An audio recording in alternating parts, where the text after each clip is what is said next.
A lot of people. For real. Thank you. I didn't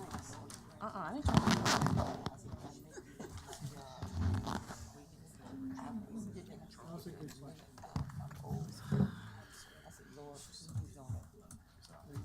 All right.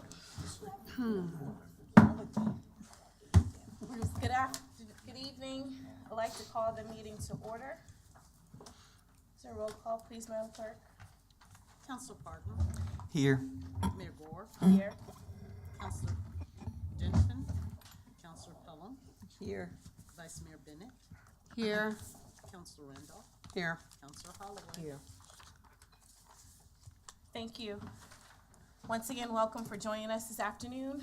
We will be starting the meeting off with a prayer by Reverend Michael White of John Randolph Pastoral Care, followed by the Pledge of Allegiance to the flag of the United States of America by Councilor Parton. Everyone please stand.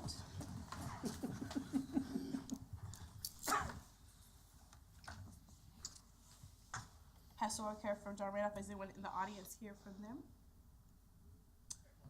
Okay, in absence of that person, I would like to ask Mr. Bragg to come and do the prayer, please.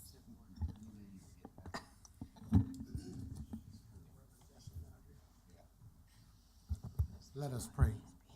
Oh, gracious and heavenly Father, we come tonight just to thank you once again and to exalt your name above all others. Lord, we pray for this council this evening. We pray for this agenda. We hope and pray, God, that everything would be said and done would be decent in order and pleasing in thy sight. Lord, we ask a special blessing upon the city. We ask a special blessing upon our men and women who are serving our armed forces, that's standing the gap around the globe. Lord, we ask and pray that you will protect them and just watch over them, Lord, watch over their families and keep them safe from harm's way. Lord, we ask this prayer and many others in your most holy and precious name. And God's people said amen. Amen. I pledge allegiance to the flag of the United States of America and to the republic for which it stands, one nation, under God, indivisible, with liberty and justice for all. Before we begin tonight, I just want to share that Councilor Denton was here with us earlier, but she kind of fell ill, so she left early. So if you guys to keep her in your prayers this afternoon, I think she just came down with some dizzy spells. She had a rough day, so just keep her in mind.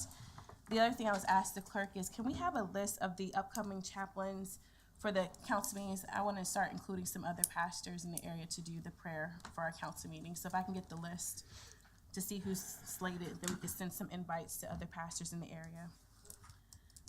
Thank you. Is there a motion to approve our consent agenda? I'm sorry, let me go back through. I usually like to go through the consent agenda section for the people in the public so that you can see kind of what we're passing as a routine that we really don't have a discussion about. We have our minutes in our packet. The pending list, council discussed this in the back. We are going to put this on our 20 agenda for the upcoming special meeting. The city manager is going to go through that with council at that time. The routine approval work sessions, we have May 21st, which is a budget work session, and then also the 28th for a spotlight, our ordinance and enterprise zone amendment. We need to add the 20th meeting in there instead of 21st because we're switching it over because Davenport, our bond agency, is unavailable on the 21st, so we're going to switch it to the 20th for that meeting instead. Personnel change, that's included in our report. There's nothing included for ordinances and second readings or either grant approvals. We also have a public hearing coming up on the 28th for the budget in its entirety. So I would ask anyone in the audience who's interested in the budget, you have this time frame to meet with your council member and to ask questions before we adopt the overall budget. We also have our minutes in here from our CDBG meeting. For those who may not know that is the Community Development Block Grant Program, which is HUD funding from the federal government.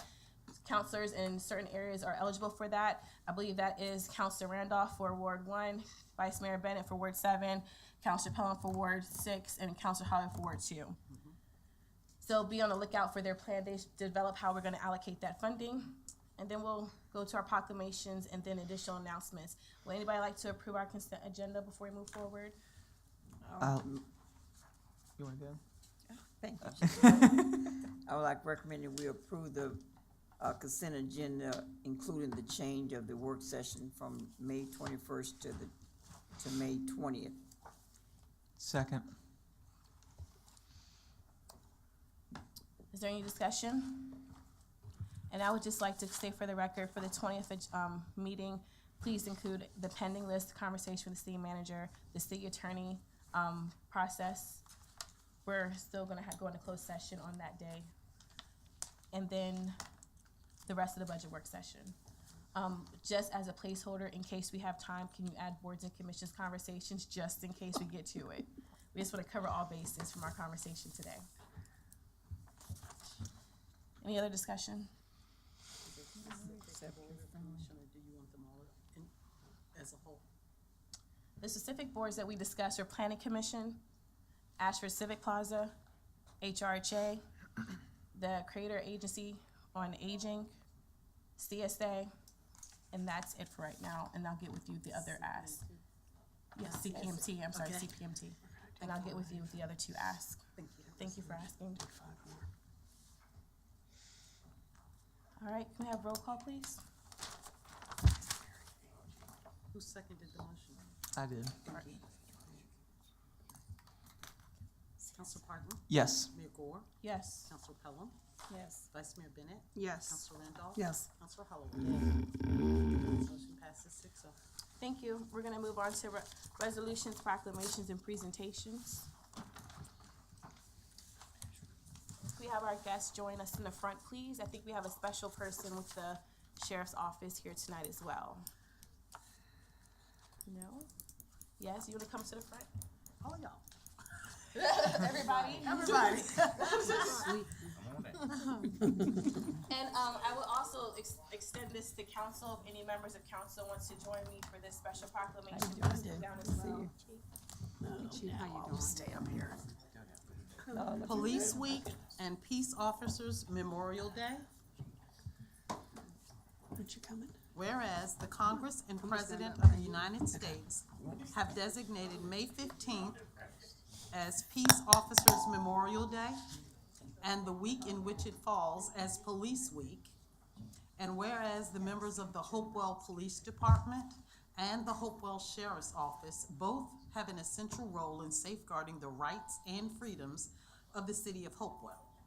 And whereas it is important that all citizens know and understand the problems, duties, and responsibilities of their law enforcement agencies, and that members of our law enforcement agencies recognize their duty to serve the people by safeguarding life and property, by protecting them against violence or disorder, and by protecting the innocent against deception and the weak against oppression or intimidation. And whereas the men and women of the law enforcement agencies of Hopewell unceasingly provide vital public services.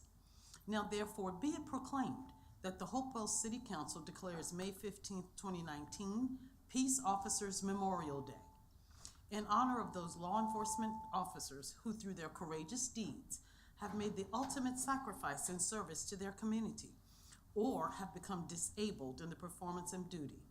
And let us recognize and pay respect to the survivors of our fallen heroes. Now therefore be it further proclaimed that the week of May 13th through May 17th, 2019 shall be National Police Week.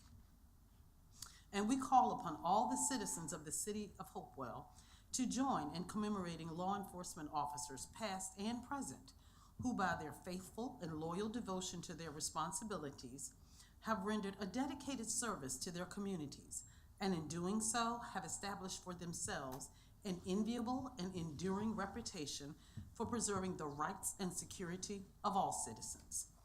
In witness whereof I hereunto set my hand and cause to be affixed this great seal of the city of Hopewell in the Commonwealth of Virginia this 14th day of May, 2019, Mayor Jasmine E. Gore. So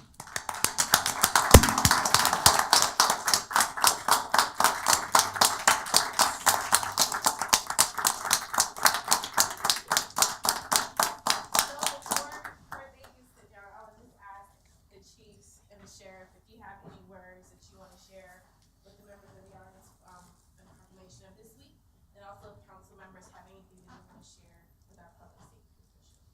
I would just say, thank you, number one, and it's a pretty solemn week for all of us guys. This is all about what she said, when she read that proclamation, it's about people, the officers that have died in the line of duty. And, it's a busy week for all of us, but it's also a sad week. And I appreciate the sheriff's office being involved in this. We work hand in hand with the chief and his guys. And, again, just thank you, that's all I can say. Same sentiments. Thank you, Mayor, for City Council for recognizing this week. And it is about the 15,000 plus officers who have given their life, and that's officers, I mean, deputy sheriff's officers, federal officers, everybody that has been, from as far as we remember, have been actually at 107 that lost their life, and I think this year we are up in this 50 something that number. So it is about the officers who have given the ultimate sacrifice, but it's also about the community that they serve. Because as the proclamation stated, that we have this unusual task of not only going out and for lack of a better word, arresting people who are causing harm, but we're also charged with actually protecting civil liberties and civil rights. So it's also a responsibility that we have, and that these the officers that behind me have. And I've known some people who actually have lost their lives in line of duty. So it's very personal to me, because there are people that I grew up along, from Capitol Police, the two officers that were shot and killed, and that trained me when I first got into policing, to the last one that died as a result of cancer he got from 9/11 in Arlington. So it's very, very personal.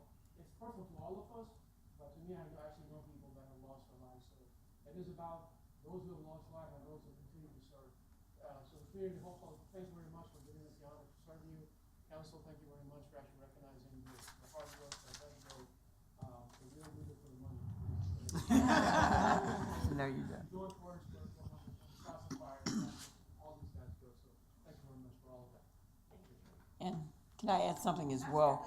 I'd like to recognize the young man that's standing between the sheriff and the chief of police, of course. Thank you for being honorable enough to want to learn more about the police and the peace officers of our city. So we commend young people, and thank Officer Wade, right, for working with the police explorers and sheriff explorers for the dedication all of the city police have always shown. So train up a child in the way you should go, and you'll be protecting me when I'm an older lady. Thank you. Any other members of council? I think Council Pratt had something to say as well.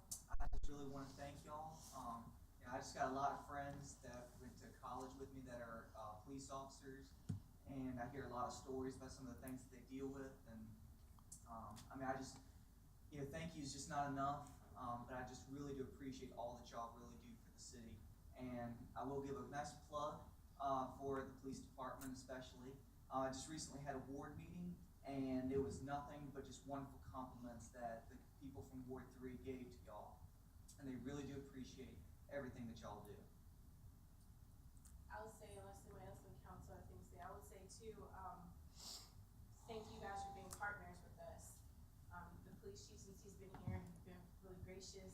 I've seen you at all the events now. And we had this really great planning session with the directors and looking about how we can work more collaboratively. And I would say he has been pretty much the gold star that we're trying to shoot towards in terms of cross department promotions and working with each other in terms of dealing with blights, other issues, substance abuse, community, things that affect neighborhoods and people improving their quality of life. And so I want to say thank you for being innovative and bringing those ideas here and starting with initially. First it was like a little nervous, what is he doing, at first, but when I got to see what you were saying, I fell in love with it. It's actually 100% in line with what council wants to go in. And so I would say thank you so much for being brave enough to do that here. And to the sheriff, I would say our relationship is really amazing because we've been working with different things. I can call you when I have ideas or concerns, but you always have had an open door, especially working with our school systems to deal with the school safety program and being someone that the superintendent can work with and rely on for expert advice and information about how to protect our students in our schools, and also helping us to open up our doors to the courthouse to be able to do an event coming up in honor of Martin Luther King. And so thank you for making sure that the courthouse is accessible for the public, as well as being engaging, work with us. We have things that we have to do, and ensuring that we have protection here every single meeting. So I sincerely appreciate that as well. Any other members of council have anything you want to say or think? I'm a double back also. I think we need to give also Mr. Newman a round of applause for supporting the police activities after they do their work. You're kind of like a peace officer too, right?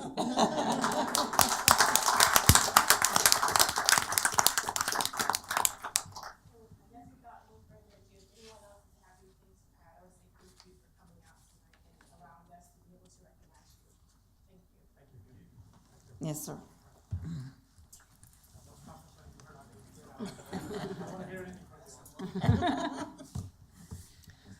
We'll just feed you.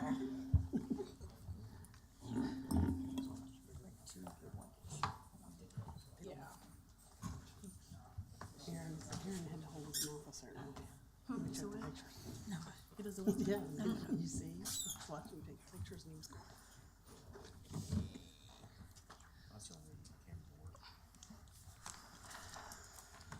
Okay. Thank you for that. We are going to skip the other proclamation that is on the agenda because that is going to be held into the next meeting. Mention that. That's not held It's until on the September. Thank you, Julie. So then, we're moving on to C10, which is the Woodlawn Park grand opening. Can we have Director Reed Miller please come up? Superstar. Not me. Good evening, Madam Mayor, Madam Vice Mayor, members of City Council. I come before you tonight just to inform you of our grand opening ceremony happening this Saturday, May 18th at 11 a.m. for the Woodlawn Park grand opening.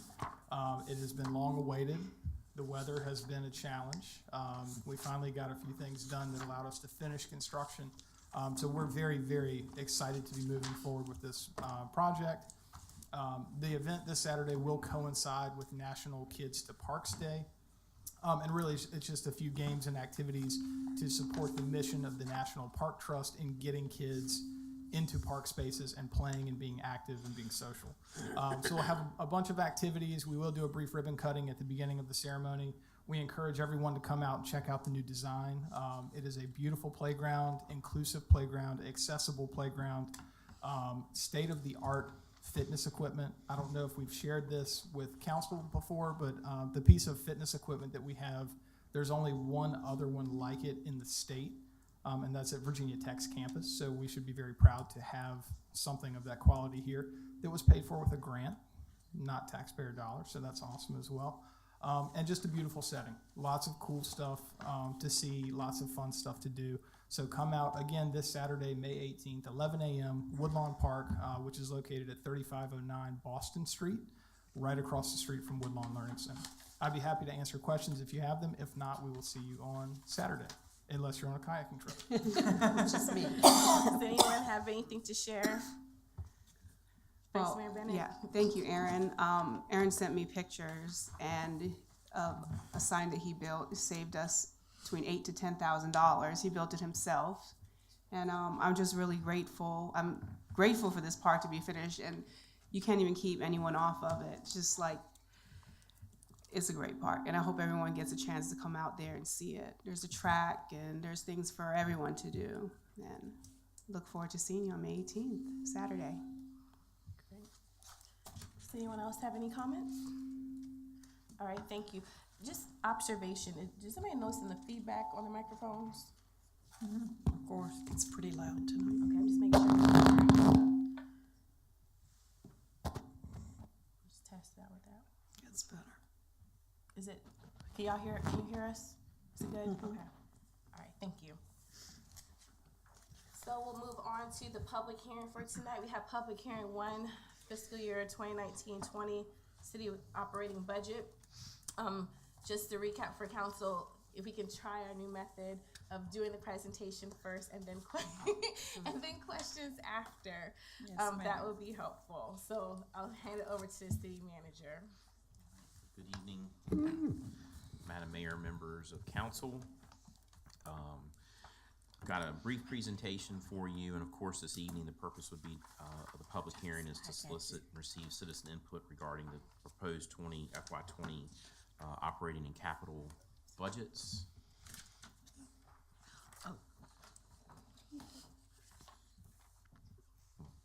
I'm waiting. All right. All righty. So, our budget is neither aggressive or passive. As we discussed last year, we were really trying to assess where we were with last year's budget. This year is kind of a reaffirmation of our thought process going into the future. You have a revised presentation in front of you. Just to give you an idea, there were 42 new positions requested in the budget this year for a total of 2.2 million, and approximately 18 million in capital requests. So we really looked at the budget as trying to be fiscally responsible to provide adequate services for each department to provide those services into the community. The approach that we took was we assessed where we were. Did we do sound budget practice last year? We did some analysis to review prior budget year practices and trends. Preservation, are we meeting our needs or proposed revenues meeting costs? And then looked where we were as far as status, and are we able to handle things that may come up during the year that are not necessarily budgeted for. So the outcome of deploying those pillars, 4 pillars, if you will, is the fiscal stewardship approach that we have. So the proposed operational and capital budget for FY20 is $164,643,811. This is spread over 31 funds for the operation of city services, and there was an increase of let's just call it 2.8 million over FY19. The proposed general fund operating budget recommended funding is $52,303,029. And this is the bad news, is that we had a decrease in funding and revenue overall in this area of $615,000 from FY19. One of the big things that we did with this budget was we established a debt service fund. So we had 30 funds in the 19 budget. We now have 31 funds.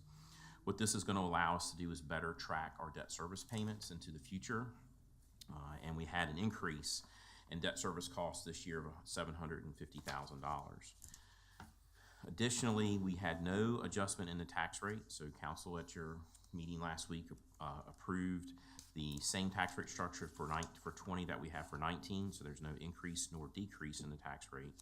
We're not drawing on any unassigned fund balance to balance the budget, so we're not relying on previous year's dollars. We're basing it off on revenue. The revenue projections that we have for 19 or for 20 equal the expenditures, and we're remaining within our baseline budget that we adopted for 19. Some other highlights of the budget: there's no healthcare increase for employees this year, so that's a good sign. We were actually very surprised to have that happen, where we typically expect an increase. So we must be getting healthier. Where's Aaron? Aaron and everybody involved in HEAL and our Biggest Loser proposed competitions that are all run through our HR, and we'll be looking at other things that we can do to improve the employee health, which then obviously reflects in cost to us. We're meeting all of our mandated service requirements. We do have a new solid waste contract that the council approved in the fall. That is an increase in cost. And we had, as we said, we had 42 positions requested. The budget at this point in time, based on our limited funding, is only recommending the conversion of 2 part-time to full-time positions at a total net impact, because those positions are currently in the budget, of $32,000 increase to the budget as a result of converting the part-time IT support specialist and the cashier position in the treasurer's office to full-time. We put a cap on new projects. As I stated earlier, there were $18 million of requests for capital projects, but we only had $1.3 million to fund that $18 million. This was the first step in developing an overall 5-year capital budget CIP for the city. We've been in a pattern for a number of years of really looking at capital expenditures on a 1-year basis, and we need to get better at planning our long-term expenditures and our large expenditures. So this was the first year that we reestablished looking at a 5-year plan. It's got to grow a little bit and get everybody used to it, but we're committed to being able to develop a spending plan that allows us to anticipate expenditures and better plan to meet the needs of that expenditure or debt service for that expenditure.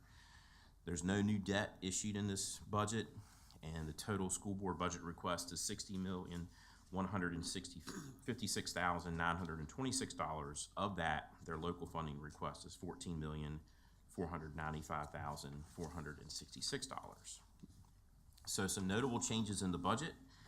The city manager's office had a reduction of $252,500, primarily in the result of we funded the efficiency study through the manager's office in the current budget. That's not there this year, and we did have reductions in Office on Youth and some other smaller things. Finance, about a $50,000 or $51,000 reduction due to anticipated audit cost reduction. So when we get our audits all caught up, we won't have to have our CAFR team upstairs anymore. We'll be able to rely on our staffing levels that we normally have. So we're anticipating being caught up and not having to have them around the entire year. We had increased costs in IT, about $231,000. And with a lot of these increases, you're going to see this comment. Operating costs previously budgeted as capital. And then we had a lot of increases in service contracts, whether they're radios or computer systems, IT-related items. So with IT, and also on the next page in particular with development, we had items that were really operating expenditures that we were funding on the capital side that we really shouldn't have been. You can't capitalize grass cutting, for instance, in development. So we moved that cost back into the operating budget to get a better accounting of our expenditures. Sheriff's Office, again, some capital items things that were funded as capital moving over. There's about $98,000 increase in expenditures in the Sheriff's Office. Police, again, same thing. Capital moving into back over to the operating budget and some service contracts. That was about $166,000. Public Works, we had a $38,000 increase, of which some of that is the contract for waste disposal and recycling that was approved in the fall by the previous council. Development, let's just call it $75,000 increase. Again, grass cutting, building demolition, those are things that were funded through capital, but you really can't capitalize, so we moved them back into the operating budget. We did have increases at Riverside Regional Jail of $343,592. Our jail contract, our per diem costs are going up for the next year, and in this instance, we have to give recognition to our friends in Chesterfield who are doing a really good job with some of their diversionary programs. Unfortunately, when they do that, they send fewer people to jail. But the cost to run the jail maintains the same, which means the rest of us in the region have to pick up that cost. So they're saving $1.3 million this year. The rest of us in the region have to pick up that cost to fund the jail expenditure. And then we did have some non-departmental increase of about $117,000, which is our contingency and litigation line item. The questions that are always answered or asked, where are we with our CAFRs? 16 was completed. 17, the audit work has concluded, and we are pending the auditor's opinion. As of Friday, we had powwow's not the right term, but that's the one I'll use, with our audit team and the auditors to discuss any final questions. Final questions have been addressed and answered, so we are now just pending their opinion. We are anticipating that here shortly. And then with the 18 CAFR, we on our side have already initiated field work and begun to pull numbers together to be able to supply our auditor, and then we anticipate completing the 18 CAFR by the end of the fiscal year. That's a brief overview of our budget. If there's any questions, I'll be happy to answer them. And then, of course, we also have our budget work session next week. And really, I think the purpose of tonight's public hearing was to allow citizen comment, to hear from them on their budget requests. But I'm happy to answer questions or take down notes and have questions, answers for you next Monday. Thank you, Mr. City Manager. Before I call in someone, counselor, I just want everybody in the audience to know what our preference is. When we first started the agenda, council does have pending requests or information about the budget, so you might not have us ask a lot of questions now because this is our third work session, so we're waiting for him to gather information for the 20th meeting. So if you're interested in learning more, come to that meeting and you'll see the questions that we have been asking. So if you hear anything today, it's in addition to that, just for clarity. Counselor Pelham? Yes. On the non-departmental increase of 117,16,5, is that the extra litigation for Sands Anderson or outside litigation? Some of that is dollars in contingency. The contingency and litigation line is the same line. So you had asked at a previous meeting, and we're getting a breakdown to bring to you on the 20th of what that actually is. All right.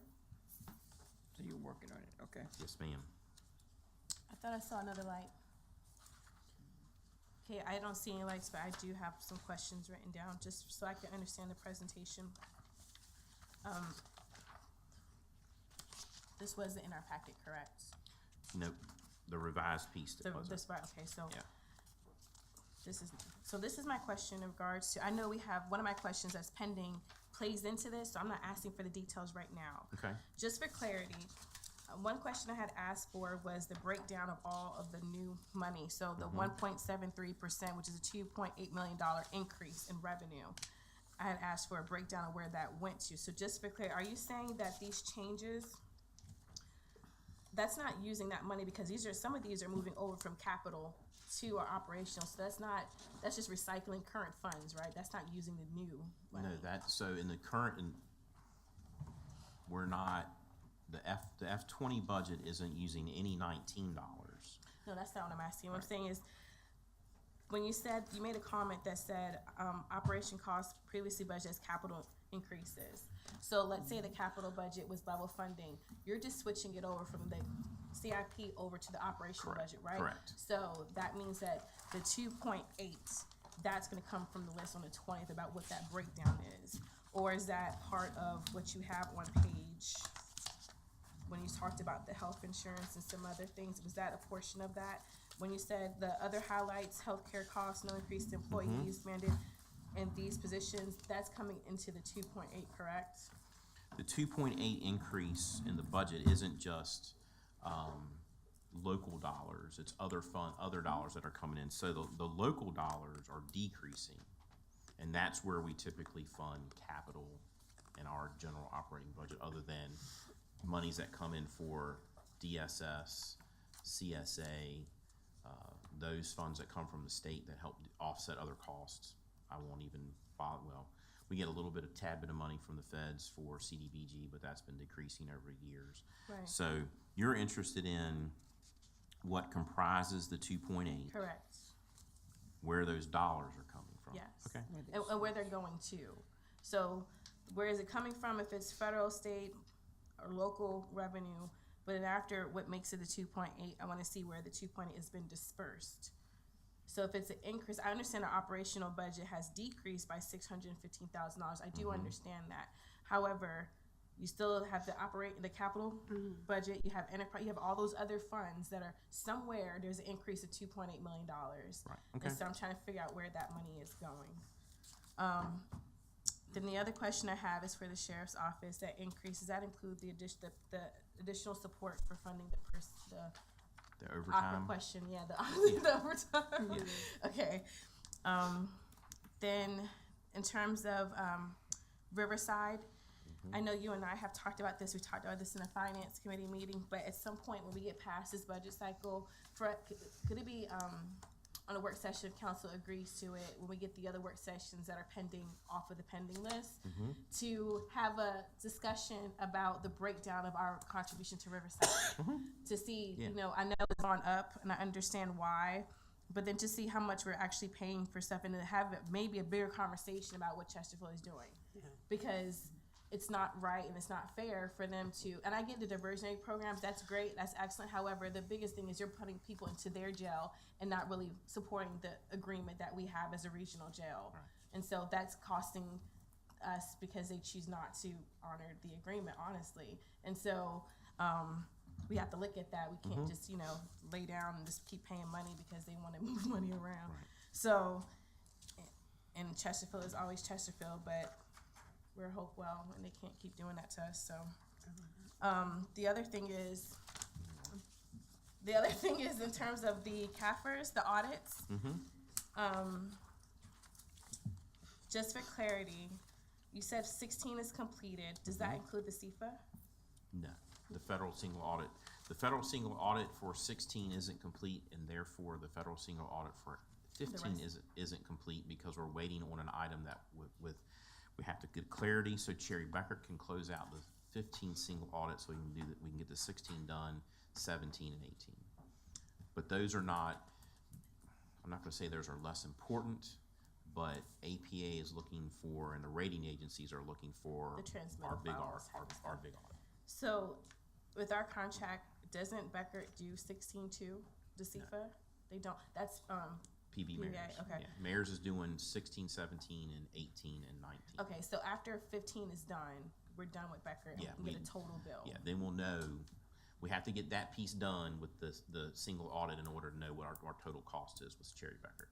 And they said there's waiting on one more piece to finish 15? We're waiting on an item so we can get 15 done, and then we have to get them, Becker, to actually get it finished. Is that item coming from us or from somebody else? It's a clarity issue in 16 to allow them to, so we're working diligently with everybody, mayors and Becker, to get this done, so we can get that one out of the way. And then we'll be able to tell you what our total cost is with So it's like Cherry an Becker. internal reason why that one question is pending for 15. When you get that fixed, or is that good? Okay. Yeah. Okay, that's all the questions I have. I think Councilor Randolph has some questions. Thank you. I just have one question, one follow-up with what Mayor Gore has said. Could you give us a synopsis of the Riverside Jail, not tonight, but next week? Yeah, you were all prepared. Yeah. Can you give us a synopsis of that contract on what Chesterfield is actually doing? Because I think there's some issues in there that we're not taking into consideration. And I'm with you. I would like to see some of the things that Chesterfield is doing to see, how they're counteracting some of this. Yeah, we can, If possible. Short, sweet, whatever you can give us for a better understanding of that agreement. I don't want to particularly read it. it's great reading. Yes. Thank you. Councilor Parton and Vice Mayor Bennett. Mr. Altman, I think it might have been last week or it could have been 2 weeks ago when we had our one budget work session. I asked about the decrease in the neighborhood road repaving that we think was about $500,000. And I know that, you're still working on it, but do you know if you have the answer to that question tonight? I don't have it Or- tonight, but Okay. I was preparing it to have, because y'all had also asked about a breakdown of what VDOT dollars were going to paving Right. and what we were going to be doing in paving and what areas. So we've got working on those answers for Monday, along with what storm projects we're looking at, not just the big ones that are in capital, but maintenance issues that can be done with our city forces, that not just what we're planning on doing right now, but also a little bit of a look ahead. So we've got that, I got that list today, this afternoon, so Okay. so we'll have it. Okay. That's my bad. Because the other question that I have for you, and it kind of goes along with this, is that if we don't have the $500,000 that was put back into the neighborhood road repaving, what would it take in terms of adjusting the budget in order to get that money put back in there, and then what would it take to put $750,000 and then $1 million in there? Does that make sense? What 500 are you talking about? So a presentation that was given by Mr. Butler showed that there was a decrease in neighborhood road repaving over a course of, I think, 2 years, that neighborhood road repaving was cut about $500,000. And so that's why, I'm trying to track this money down in order to make sure that if it has been cut and it just wasn't shifted around into different funds, that it's actually in the budget. And that if it's not in there, then what we plan on doing to address this issue. Because, infrastructure to me is very near and dear to my heart. One, just because, just engineer by trade. But infrastructure is really and truly not one of those things that it really pays to kick the can down the road, because to do a nice and simple slurry seal on a road is very cheap. And then as roads deteriorate and we can't do that, then we have to resort to a mill and overlay, which is more expensive. Then when we don't address it with that, then we've actually got to go in and do full demolition of asphalt and potentially even rip up the stone if the stone becomes contaminated. So now we're looking at, putting in a stone base plus fresh asphalt, when if we had just, forecast and planned out properly, we could have easily taken care of a lot of the issues with the mill and overlay or a slurry seal. So that's why I want to make sure that we're addressing a lot of these neighborhood infrastructure issues. So I'll just say something really quickly for the city manager. The list that I gave him today, as we talked about in the back, we talked about the list last meeting, and then I said I was gonna look over my notes and add more. So I did, and then I sent him that today, and I admitted back there, I just thought about it. If you remember during that conversation, we were a little, we were a little confused about which area you're saying was decreasing, because council had increased their budget Right. over the past few years. And then we also put an additional $350,000 in their budget right before the incidents with the audits had hit. And that's what he termed as CAFR jail. So our department funding has gone up for paving.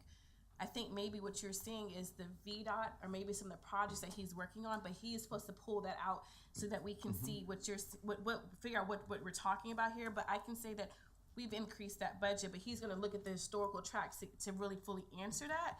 But then also, we asked for, like he just said, to give us a breakdown of their plan for this upcoming budget and then moving to next year. Same thing with stormwater to get into neighborhood projects, as he just said. But we also asked for a list of roads, because Councilor Pelham had requested a list of roads specifically to see who was going to get paved and when. But then also, after talking to the city manager, what we thought about was a great idea, and actually was his idea, was to show how much it would cost to pave certain things, so that people have a realistic expectation of how much it costs to fill in a pothole, pave a road. And so that way we can see those numbers, because I agree with you. I think we all supported that, which is why we had on the list to follow up. But the CAFR jail thing, we're like, $350,000, and so that's why he's pulling out what the 2.8 was supposed to be used for. But can you just give them an example of what you told me about the parking lot out front, about costs, maybe like? So just as a kind of a bar to measure against, we're looking at trying to mill and overlay the parking lot. Brand new police station. We put some really nice new paint down on an old parking lot, and so we sat there as we watched them painting, striping the lot, thinking, why didn't we pave this as part of the project? So I asked Mr. Butler and Mr. Anderson to get a price. To mill and pave is about $40,000 for the parking lot. So that kind of, barometer wise, to give you an idea. But what we had talked about was to try to get a per linear mile paving costs. So we can then begin to quantify, give you guys a number just to be able to say, hey, this is what it would look like. And then also, what does a typical cost look like for us if we're going out and do pothole maintenance? So we're gonna get a whole truckload of asphalt. That's gonna be X number of dollars, and that typically will last. How far does that stretch us? So we'll have all that for you on Monday to talk through that, because part of our conversation on Monday, we'll have Mr. Sanderson from Davenport to talk about our debt schedule and give us an update on where we are with that, but also to be able to talk about capital with you. And y'all will get all those wonderful sheets that we had my wonderful department heads fill out this year. And I thank them for their patience, but we're gonna get into this routine, but we're really looking to see what we can do. And then I've heard clearly that as we move forward and we're looking at new revenue, we also want to be able to be able to divert some new revenue towards the capital side of the world to be able to address some issues. So, But like I said, because when a presentation's given to me and I'm looking at it and I see, a negative, $500,000, first thing that comes off is, kind of, red flag. What was this money, taken out for? But here again, I don't know if it was, moved into, something else in terms of infrastructure with neighborhoods. So know, depending, you know, on the answer to that question, we'll answer the second one, you know, what will it take to, you know, increase, you know, that amount of money, you know, additional 250,000 to 750, or an additional 500 to, you know, $1 million. So we can really start, you know, at least, you know, in my opinion, really start tackling this issue more aggressively. Right.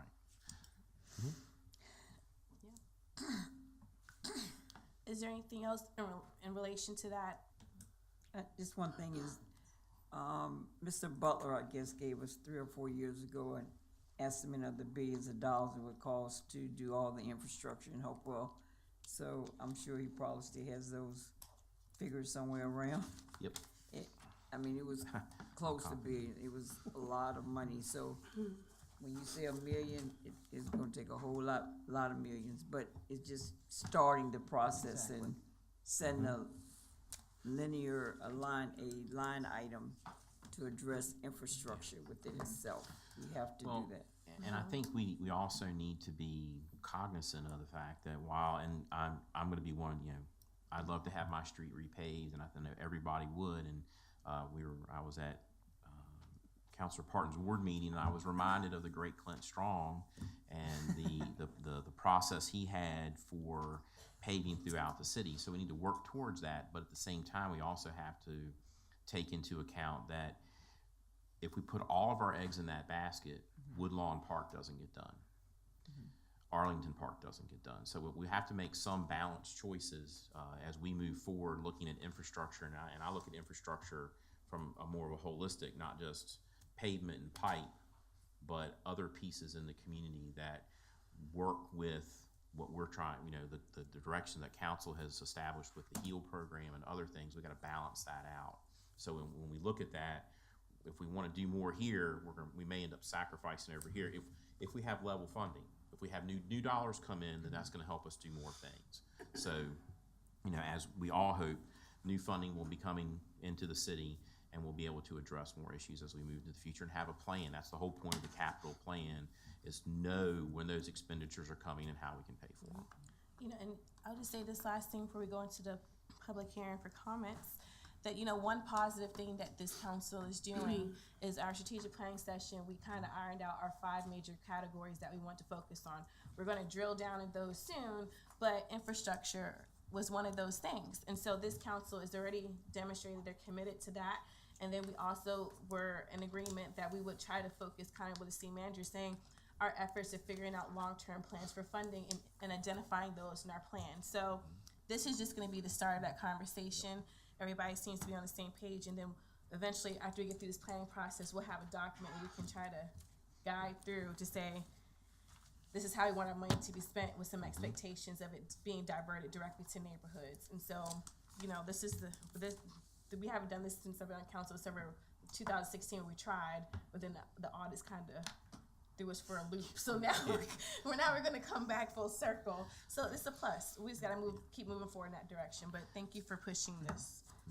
I'm going to open up the public hearing. We have City of Refuge has signed up to speak. And I understand that you have some documents that you wanted to be passed out for council. And so I'll just ask the clerk to obviously include that into the record. Thank you. Thank you very much. I also have a financial report, since you guys gave us such a nice contribution last October. I've printed out for all of you, if you'd like to have them, a financial report of how those monies and additional monies that have come in have been spent since October. If you have it with you, can you pass it to the clerk and she'll hand it out? And that will be a part of the record as well. Thank you. Thanks again for allowing us to come before you tonight. My name's Thurman Collier. I'm the chairman of the board of directors. We also have several of our folks that help at the City of Refuge, Jennifer and Dee Archie, who are our full-time employees for the City of Refuge Recovery Center, as well as Misty Pippin, who helps as a volunteer. Again, just thanks again for what you guys were able to give us last October. It has truly helped us continue to provide opportunities for recovery for those within the City of Hopewell that are looking for a diversion program through the Commonwealth Attorney's Office and through court order. And As I think you already have in your hand, which is our, basically, it's a list of all of our clients that we have had interaction with, whether they've been in the program, have been accepted into the program, have gone through the program, have not been able to complete the program, and I think some are still awaiting to be enrolled in the program. If you see that particular listing there, that's on a spreadsheet. A couple of things we did want to point out on this particular paperwork. We've had, on the last page, you'll see, we've had a total, and we've tried to focus on Hopewell because you guys were part of helping with the funding. We've had 75 participants in the program since we started the program. And the program started for the City of Refuge, I believe it was April of last year. We did start with another nonprofit, McShin Foundation, but we took it over in April. And we have 75 clients, and the total number of days that they spent in the program, all clients, was 3,973. And if I'm incorrect, y'all tell me. Okay, that's just for Hopewell. And of course, we do know that the figures from last year with Riverside, that those clients, if they would have not been court ordered, if they had not been put in the diversion program, that they would have served in Riverside. And so we're going on the assumption that they would have spent some time, or the 9-month period, or the number of days they spent with us. And at $44 a day, the figures that we've come up with as savings to the City of Hopewell was $174,812. Now that's not solid, for sure numbers. That's just what we're speculating in terms of the clients that have come into our program. Again, we've just recently, last Thursday, graduated 11 clients out of the program, which brings our total number of graduates from the program to 15 since last April. So we've seen some success, but as you will look at the list of people that are enrolling in the program, we do have a lot of people that, they look into the program through whatever legal means they have. Some see the program as something they want to do. Some are not qualified for the program. There are certain criteria that we place there to make sure that we get those that are enrolled. We have limited resources as well as we have limited space. They are meeting in a building that's about 2,500 square feet that's on our church property. We do not charge any rent at all. We do not charge anything in terms of utilities.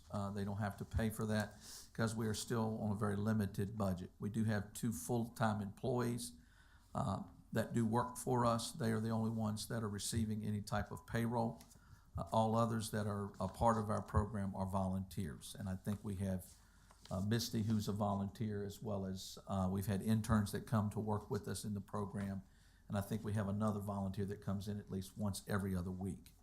All we can say is we really believe we're making a difference in the program, in the city, providing alternatives to incarceration. They're getting a really good opportunity to learn about principles about how to recover. It is really important for them to be in an environment that provides that opportunity. Many of our clients are coming out of really difficult situations. We're also working on job placement. We just recently had several, one young lady that just graduated, actually working for the Lead Center, I believe. And she's done exceptionally well. We're also working with some other local business owners to try to help and solicit opportunities for these individuals to find employment. Many of them have difficulty finding employment because of potential record or issues with previous situations with law enforcement. And just dealing with those types of issues is really difficult. So we believe we're making a difference. And of course, if you have any questions for us, we'd be more than happy to share. Again, we have all the folks that have day-to-day. I myself help with the oversight when it comes to the financial distribution of funds and overall direction of the program. But the people that really have day-to-day interaction with the clients of the folks that you see behind me right here, and they'll be more than happy to answer your questions. Thank you very much. I'll ask the city attorney handle this because this is the comments for the public hearing and not really with the budget presentation, so. So, I mean, do you wanna, the public hearing is for the budget, and I guess they're already included in our budget, so do we ask questions now? Is it proper because they're here to comment on the public hearing, not a part of a budget presentation? I think the question is, this is a public hearing on the budget, but can council engage them in questions specifically about their request or their operation? Is that correct? Mm-hmm. And they are currently included in the proposed budget as a funded entity. Unless there's some objection to that. I'm just trying, I understand, I'm just trying to follow procedure, because normally we don't ask people questions that come for public hearings. So I would ask, can we consider just closing it if no one else speaks and then calling them back up if council's okay to ask questions? Because this is not a part of a public hearing. Do you understand what I'm asking? Nope. We ask people questions during public hearings that are speaking from the audience? Not presentations. Okay. Does anyone have any questions? I guess you. I don't have any questions. I'm fine with them. Well, looking at We can do it. the You rules, can do it. you know, questions are asked through you, as mayor, and there can be no discussion without your permission, so you really have some discretion here. Okay, we just never did this before, that's why I'm just checking to make sure we follow the process correctly. Understand. So, I'm fine with people asking questions if they want to, I just wanna make sure I'm following it correctly. It needs to run Through me. you. You may have to ask her the question, then she asks them. Mayor, I would like to ask a question, Madam Mayor, or make a comment. Absolutely. Okay, I don't need you to repeat what I say. That's right. But anyway, I'm sort of biased to Just this through me. group. But I like to just thank especially everyone for the hard work that they're doing to see their way through. As a person who works with children, I don't think people realize that we can't keep our children healthy if we don't keep their parents more healthy. And when they've fallen and they need a hand up, that's where you keep the family together. So, of course, I'm sort of biased, but I think this is a way to do that. We've all fallen and made bad choices, but thank you for being there for those parents that need it, because I see the results of it when kids try to raise themselves if we don't get them together. And you have outstanding staff. Can't say enough about Jennifer, I forget you, and Mr. Rennie, Mr. Diachi. So y'all do an outstanding job, Pastor, and I really appreciate it. So I'm hoping that we will agree that it's a viable program to keep in Hopewell, and the work that, the monies that is saved, the city of Hopewell, even if it's a roundabout way, we know for real is saved. Even if it's just 1 month, 30 days for one person, for 1 month is a lot, 30 times 45. So, thank you again. Thank you. I have some questions since we're, and the first document that you handed out to us, the one with the Excel sheet, can you just please explain, so not accepted in purple, not accepted by your organization, or? Yes, because they have certain criteria Can you that they speak in have. the mic, please? Could you speak in the mic, Pastor? They have certain criteria they have to meet before they're able to come into the program, such as if they had, gun charges or something of that nature. Those type of people we can't put in with people who are recovering from addiction. Okay. So those are the types of people that don't get accepted. And then release is obviously releasing the program, and then what's the difference between released and removed? Answer that way. Most of the time when they're removed, it's because they're just not ready. we have accepted them in the program. They come in and they're not ready to give up that lifestyle. We do have a protocol in place for them when they come into the program. They're basically, it's a 3 strikes you're out kind of deal. They come into the program, if they fail, they have to be tested every week. Every week they get tested one time. Sometimes it's more than once. Once they fail one drug test, that's their warning. The second failure means they are sanctioned. Now they're working with POs and they're working with Commonwealths, and so they have to meet certain criteria within the judicial system. If they fail the second time, they have a sanction. The third time, they're sanctioned.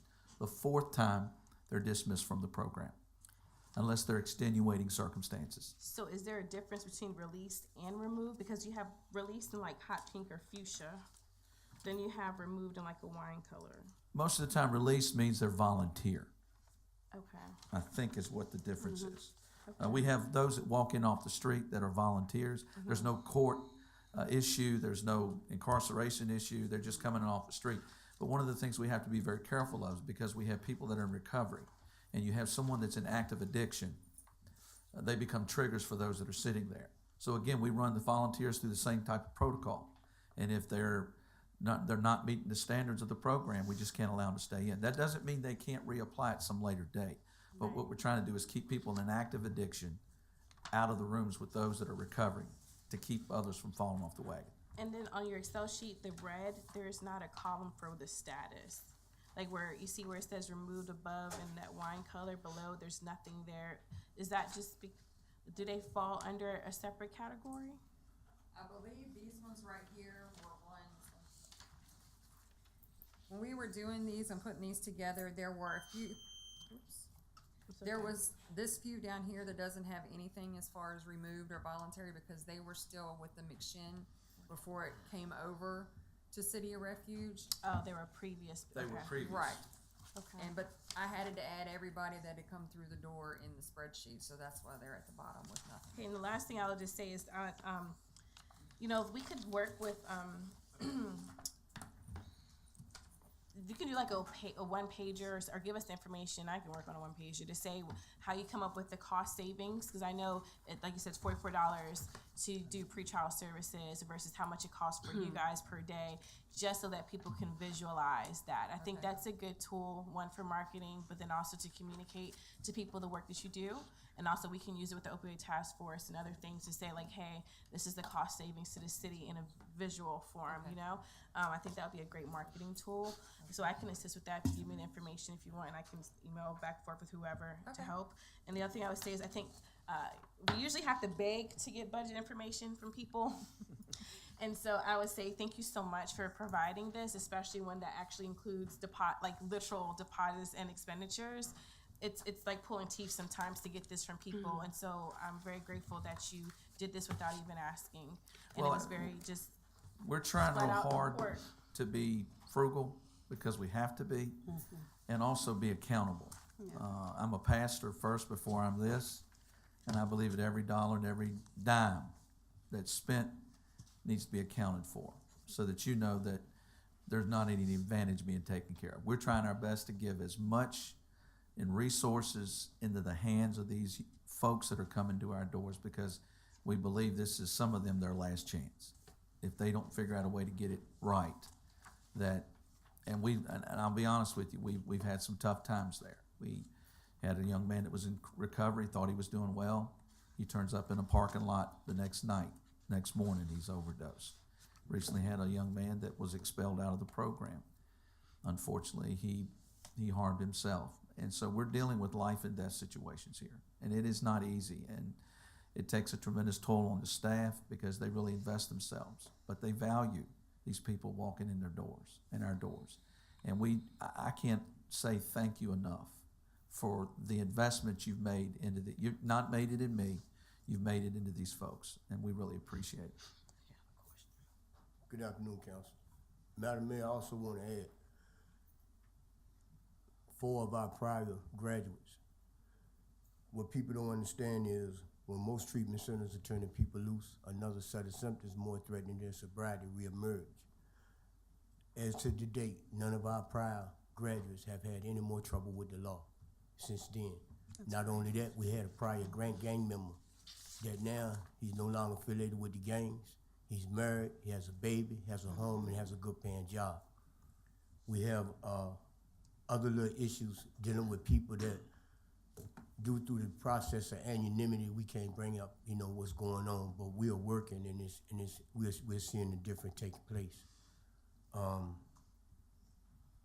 It's not an easy job.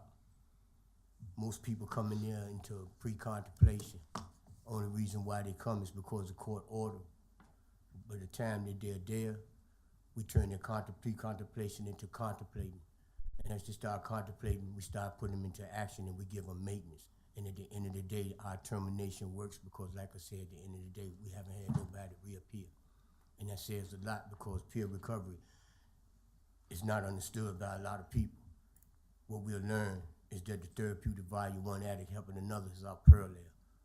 And as we help them, we help their kids and we help their family and we break a curse of generations so that the next mayor or the next council member, grandkids don't have to deal with a situation like this from the outside, that we'll make a difference. Along with the police presence and what we're doing, we're seeing the difference. And we just want to thank you. That's all, thank you. I think anyone who went to the graduation that you guys had last week, it was amazing. And just to see the support, the parking lot was full, the audience was packed, and just to see the sheer pride in those who graduated was like remarkable, especially the gentleman that spoke. It was really powerful. So I would say I saw firsthand the great work that you guys do. I know it takes a lot of dedication and sacrifice to do it. And so thank you for what you do.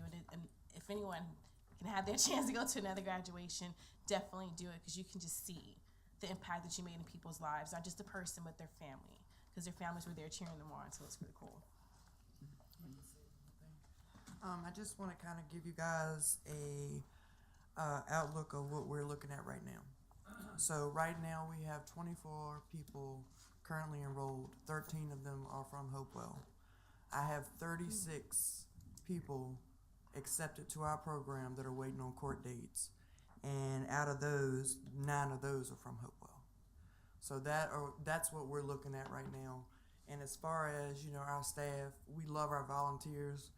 But goshly day, we're gonna have to hire some more people if we get all, because right now we're trying to work on running 2 classes at one time. So that way we can do, we can have maintenance in the back on the people that have been there for a while, and then we can have the newer people in the front. And like in the afternoon, they switch. That way they get a piece of DRT, they get a piece of our interns. So, I just wanted to kind of give y'all a little bit of a view of what we're looking at right now. And Riverside has started a waiting list for us. So Riverside has started a waiting list. yes, we currently have a waiting list at Riverside. How many people? When I talked to her the other day, 11. So I'm not accepting any more right now, but that's only because you're maxed out. Yeah. Yeah, our facility is pretty limited. Yeah. So. And what do you need to be able to offer more services so we can know? We're funding so we can hire more people. I'm actually going to put it out on our peer recovery specials network. The people that need their hours, their 500 hours, they can come and do them at the center. So that way we get quality care, and we're also able to help them get their credentials. One more thing too, all me, Mr. and Jennifer, all the certified peers. She put in just as much work we do. It just ain't enough money or budget for to pay her. She deserves to be paid too. We know the feeling because me and her done it for almost, I don't know how many months for no money. And we face that burden and try to help now Mr. along, and she's doing it. And she need to be able to compensate, help her family also.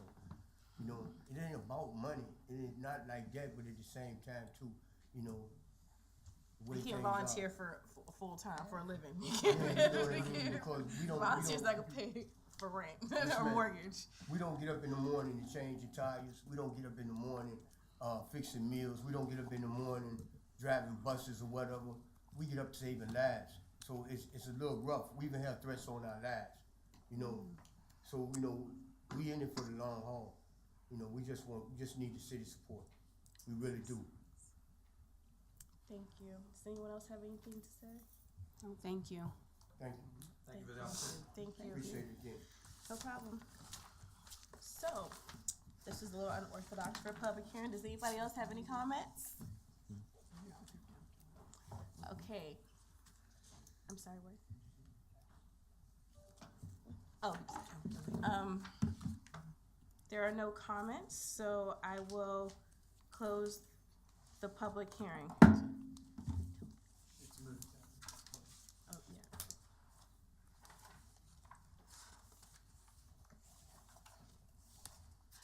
No, okay, so we had the public hearing for the budget, for the city operational budget.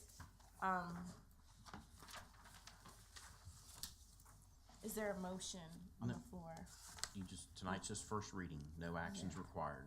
Okay, I believe that, that's what, but it says roll call on here, I'm just following the agenda. No, please don't do anything. Tonight is just first reading. We hope to have it in a position for adoption on the 28th, but tonight is just first reading. And we're gonna have another conversation on the 20th work session. Correct. Moving on to public hearing number 2.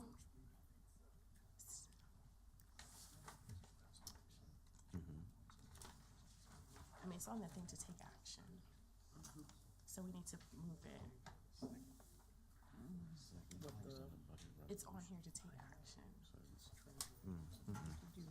Yeah, but it's a placeholder. Oh, I see what you're saying. I should So have put no can I action ask is the required of city council. attorney, can you just clarify this with me? The reason why I asked for a motion is because it's on here to take action. So don't we need to take action to table it until we're ready to talk about it again? Because if not, then that's, I mean, we don't have to, but I thought when we have action, then we have to take action. Yeah, it was my understanding this was going to be a resolution, but I've gotten word that there was gonna be an ordinance. So if there was an ordinance, there would be a first reading unless a second reading was waived. But now it's my understanding it will be a resolution. So this is just a public hearing and no action is necessary unless there's some ordinance requirement I don't know about.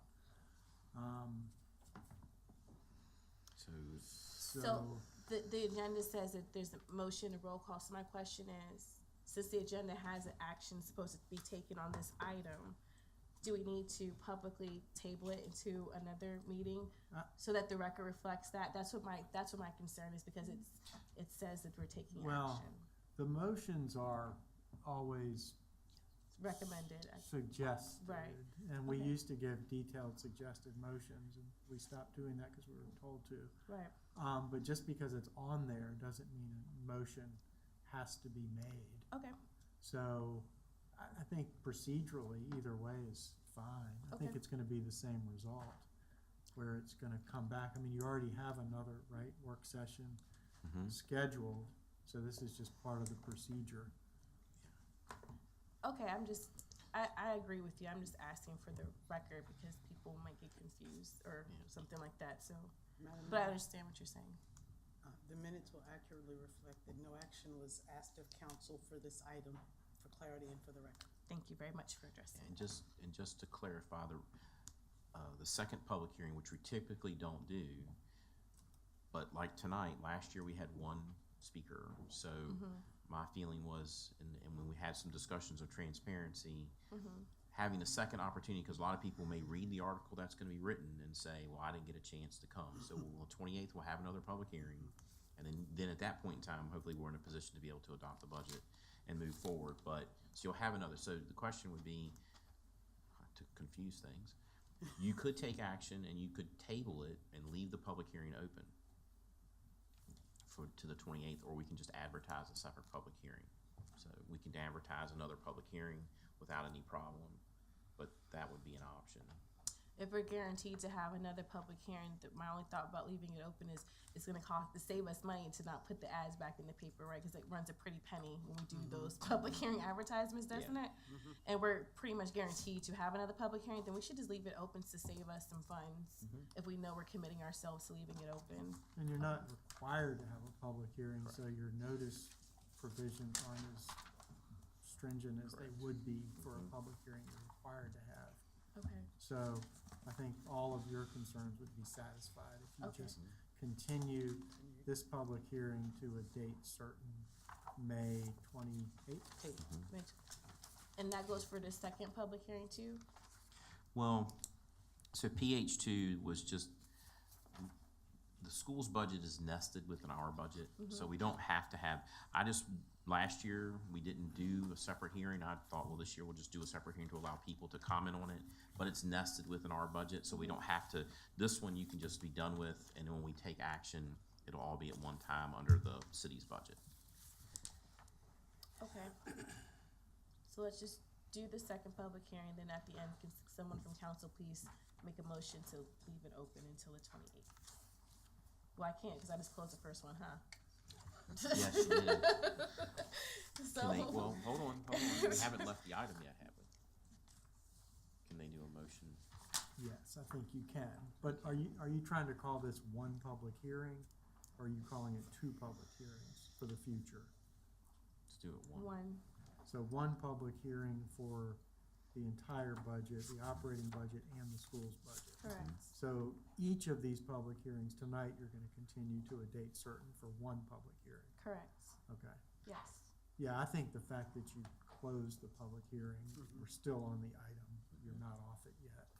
You Because can- it's the school one's inside of the other one, so. Well, that's okay. true too. So I think you can reopen this one. Okay, thank you. Okay, so I think Council Randolph was following that, so after we do public hearing number 2, I'll call on you to make, okay, thank you. So we're opening up public hearing number 2. So this evening, we'll have a public hearing on the school's budget. You have in your packet the itemized listing of funds that the schools are included in their budget that the school board proposed and requested. The schools are requesting a total budget this year of $60,156,926, of which local funding is their request is for $14,495,466 from the general fund. The other funds are either coming from state or federal resources to make up the balance. Again, this was just an opportunity if people had a specific issue regarding the school budget that they may have spoken at the school board public hearing. I wanted to provide an opportunity. If not, we may not do this again next year. Okay. Are there any questions before I open up the public hearing? See no lights? Public hearing is now open. I do not have anyone signed up to speak for this public hearing. Would anyone in the audience like to speak tonight about the school's budget? Okay, no one's volunteering to come up to talk about the school's budget. Counselor Randolph? I'd like to make a motion to table FY 2019-2020 city operating budget and fiscal year 2020 school board operating budget till the next meeting of the 28th. Is there a second? Second. Any other discussion? I think, don't you want to specifically say, leave the public hearing open until that date? Didn't you want to say that? Sure. Yes. What he said. Did. Ronnie, can you add to that we're gonna leave the public hearing open till the meeting of the 28th? Both? No? Why not? Cause I'm gonna ask you to restate that motion for me. All I did was read. Because the first one was closed, so, He said we could keep it open. but she closed it. I know, but he's So allowed. it has to be reopened and then continued, or am I wrong? No, you're right. Okay. That's not what he told us. But we're still here, so you can't We're all, take it up. well, I just wanna make sure procedurally, I'm sorry. So, Madam Mayor, if you would, or whoever would. I think you can do it all in one motion. Do you? Yes, I think- can. I'm here for I it. think your motion would be To reopen. to reopen the public hearing in Okay. PH1 to continue until May 28th, Mhm. the public hearing in PH1 and the public hearing in PH2, Mhm. period. Did you get that? Oh, yeah. All right. Nicely done. I Thank forgot you. who seconded that. Whoever Mr. did, Parton. did you I- guys I- okay? Okay. Yep, I'm good with the friendly amendment. Thank you. Any other discussion? There are no lights. Roll call, please.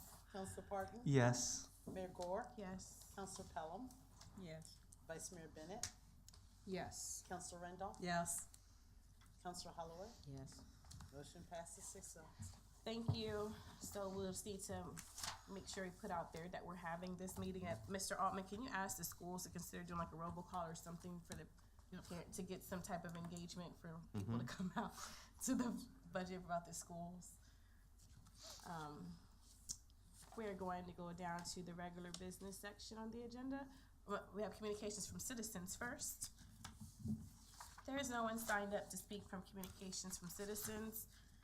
Is there anyone interested in speaking this afternoon? You guys are not trying to speak for communications from citizens? They gotta go home and watch, they gotta go home and watch New Amsterdam. All right, so no one signed up for that part. We're gonna drop down to regular business. R1, Mr. City Manager. Thank you, Madam Mayor. Madam Mayor, members of council, this evening, we bring back to you an item that we just discussed. So, about, a month ago, maybe?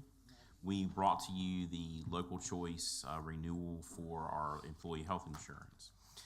And when we presented the items to you, we had a city share that was just shown as a rate, because we pay 80%, at $527. And the rate was actually miscalculated, and it should have been $527.60. And because you approved the rates, and we have to enter the correct rate into Anthem's system, because they won't accept it. So we've had to enter the 60 cent, but we need to come back to you and have you approve the rate at $527.60. We really and honestly had a great discussion about, could we do this without bringing this back? But because council approved the rate, we need you to approve the additional 60 cent, which will have a total impact on our budget of about $331. So we would request respectfully council's approval for the 60 cent. Don't rush it out one time to do a motion. I make the motion to approve the slight change of 60 cents to the 2019-2020 employee-only city share for the TLC Key Advantage Expanded Plan as requested by TLC. Second. All right, is there any other discussion? There are no lights. Roll call, please. Counselor Parton? Yes. Mayor Gore? Yes. Counselor Pelham? Yes. Vice Mayor Bennett? Yes. Counselor Randolph? Yes. Counselor Holloway? Yes. Thank you. Moving on to R2, please. R2, 20 Association trip to England. So as you have in your packet, the city has been contacted. Our mayor received a letter from the mayor-elect of Ashford, England, inviting the mayor to a trip. And we have, typically, this is our sister city, for those of you who don't know. We have 3 new counselors, but some of you have been hanging around for a long time and know all about our relationship with Ashford, England. And historically, I know from my previous experience with the city, we have sent delegations in the past over to England and have them coming, and I know there's a delegation from England coming here this fall. We have with us this evening Ms. McCullen and Mr. Bragg from the staff and from Twining Association here to answer any questions and have any comments regarding the request from Ashford, Kent, regarding the events of the 20th anniversary of the official twinning of Ashford and the city of Hopewell, which will take place July 25th in Ashford, England. So, Dr. Jane, if you would please come forward and provide us a brief history of how we got to where we are and the request, and then I'll be happy to answer any questions that council may have.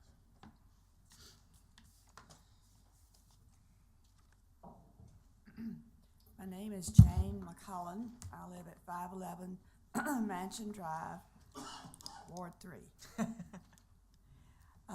Mayor Gore, Vice Mayor Bennett, and other councilors. It's good to have this opportunity to speak to you about twinning. I won't take long, but when I walked into this room tonight, the seal hit me. You know what's in the middle? Good ship. A ship. Do you know what ship it is? Good ship. Oh, well. Yes. Do you know who was captain of the ship? I do know the answer. See, the old teacher's coming out in me. Okay, it was Captain Francis Epps. Do you know where he was from? Ashford. Ashford, England. That's a good guess. When we started this process, we didn't know what city we were going to twin with. Clint Strong and Paul Carnes went to a meeting, either a state meeting or a national meeting, and they came back all enthused about having a sister city. This was in the early 90s. So they proceeded to get together a committee in the city to determine what we were going to do. We had nothing. We had to determine were we going to be going someplace to build houses, were we going for humanitarian reasons, or why were we going to do this? Well, we decided it was going to be a people-to-people kind of thing, and this was a process. It took several months to decide this. So then we started looking at where we wanted to twin with. We looked at Japan, if you can imagine. We looked, there's a Hopewell, New Jersey. There's a Hopewell in the Caribbean somewhere. We looked at everything. Finally, somebody that Paul was working with, I think, mentioned to him about the people who settled here and the Epps. And there are still Epps in Virginia, by the way, and you spell it like 4 different ways. But anyway, we had a whole process to go through to decide what city we wanted to twin with, and it's based on that ship and Captain Francis Epps, and we decided to look at Ashford, England. As a result, we are twinned with Ashford, England, but our 2 twinning associations had an agreement 25 years ago, but the cities actually signed an agreement 20 years ago, and that's why they're celebrating the 20th anniversary. Several mayors have made trips to Ashford. Usually the mayor of that city, and their mayors come in the spring, and they're mayor for 1 year usually. So they come in the spring, and they determine who they're going to invite to their outdoor tented party. It's quite a thing in England. But anyway, several of our mayors have gone over to Ashford. I know that Paul Carnes did, Tony Zepgolis, Reverend Harris went, Brenda Pelham has been, and Bobby Saunders has been. I don't know if there are any others who have been or not, but they got invitations from Ashford, the mayor of Ashford, and they went for various reasons. Our twinning association has about 65 members, with about 35 being really active. As Mr. Altman said, we have a group coming from England here this September or October. We have an every other year process. They come over here 1 year, and we send a delegation over there another year.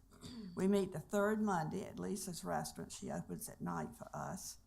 And usually there is a liaison person between council and the twinning association. There is not currently a liaison person. But that is twinning is separate, but we want to keep in touch with council. Excuse me. I know that you've been invited to go as mayor of our city, and I'm just saying that's a usual thing for that to happen. Do you have any questions? Does anyone have any questions? In case any of you would like to come to a twinning meeting, it begins at 6 o'clock if you'd like to eat dinner, 7 o'clock if you only want to come for the business, and that's the third Monday of every month at Lisa's Cafe downtown. So we would love to have you there. We'll work on getting a liaison. I don't think we had one the last 2 years either. Or what? A liaison? Who was the Well, liaison? we had Mr. Bragg. No, I thought she said council. He was the liaison to council. Yeah. He was. Oh, well then Mr. Bragg will be the liaison. That was ended, that was probably ended in 07, 08, sometime in there, I think. Well, then we'll put on the agenda for the boards and commissions thing to officially appoint you as liaison of council wants to do that. I thought she's meant like one of us. I'm like, yeah, I don't ever recall doing that. Okay, thank you. You want that on the 20th as well? Okay. Councilor Pelham? Yeah, so do we have, what do we have to do? So you're inviting the mayor as well to accompany your delegation? Do what? Are you inviting the mayor to accompany with your delegation, or was she? No, I have nothing to do with the invitation. The invitation was from the mayor of Ashford to Mayor Gore. Well, is your group going? We don't have a meeting until Monday night. We did not know about this until recently. Oh. So they will discuss it Monday night. Decide whether or not your group is going. Decide if you're going, the Twinning Association. The mayor has been But I know invited. you say you go every other year. Is this the year that you go?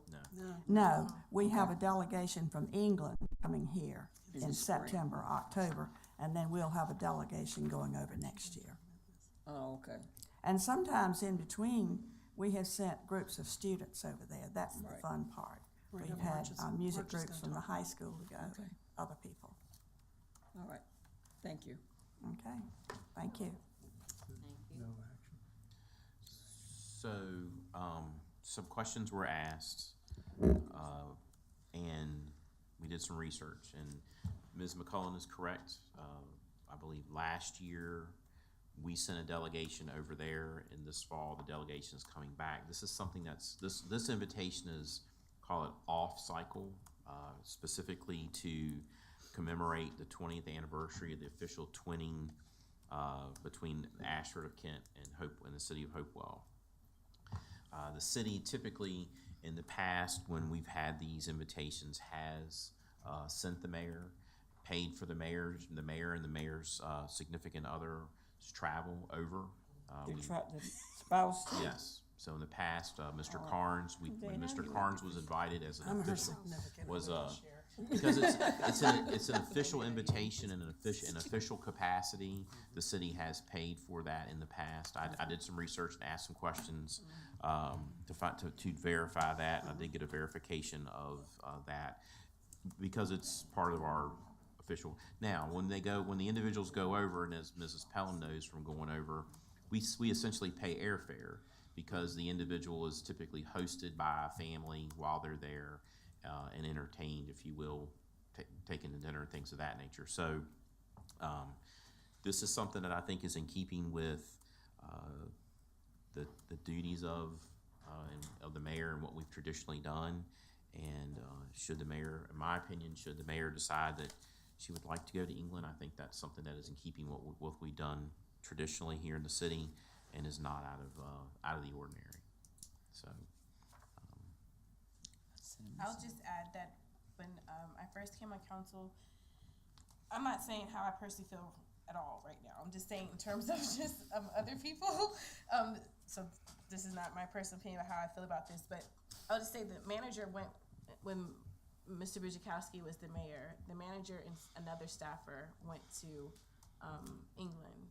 So it's just sometimes they come with the staff person, with the admin person with them. And I did ask you if you were interested in doing it, or either Mr. Dane or someone else to be there to represent the city as well. So just also keep that in mind. It's just not one person in the past.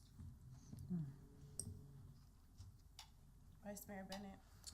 Yes, I'd like to say something. I had the pleasure of going to NLC earlier this year with Mayor Gore, and I wanted to say that there is not even one time that she was not busy doing so much. And there was one, I have to really tell this story because it's just a really great personal story. So we went to Capitol Hill, and you know, there's a lot of things that's said, like, you know, we don't need to go that far, we don't need to do these things, but Mayor Gore actually does her research. She does her research and her due diligence prior to going. She reads up. Times that we're all asleep, she's up. And I believe that she's just a great example.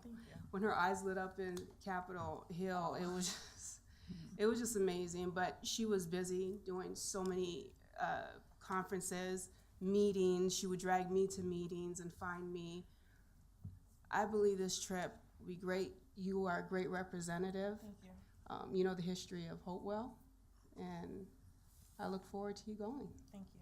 Okay. She's talking about a tour that we went on. So we weren't supposed to go on this tour. And like She forced me. Yeah. Because I wanted to eat lunch. She did. And then the aide, we had a little bit of time. And so it was like, can we get like a tour or something since you got this special pass to get us through everything?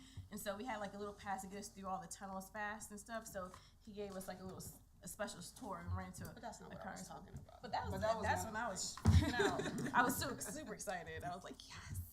But I'm a geek for DC, so go ahead, Councilor. This is going a little farther than DC, I think, but flying to friendly skies, 8 hours, so enjoy. But I do think it's in line, my sentiments exactly, to represent the city in the anniversary, and for those persons who saw this foresight in joining with the Ashford and twin with them was very commendable. So it would only, I think it would be like a slap in the face if we didn't send a representative, because they do treat you, just hospitable. The expenditures would not be great at all other than the travel. They treat you to everything, so it's minimal cost except for the flight. And I didn't know about that partnering thing. I think, so then, because I went by myself, I could have taken anybody. No, but I would, but I really do sincerely think the mayor should represent the city in this opportunity.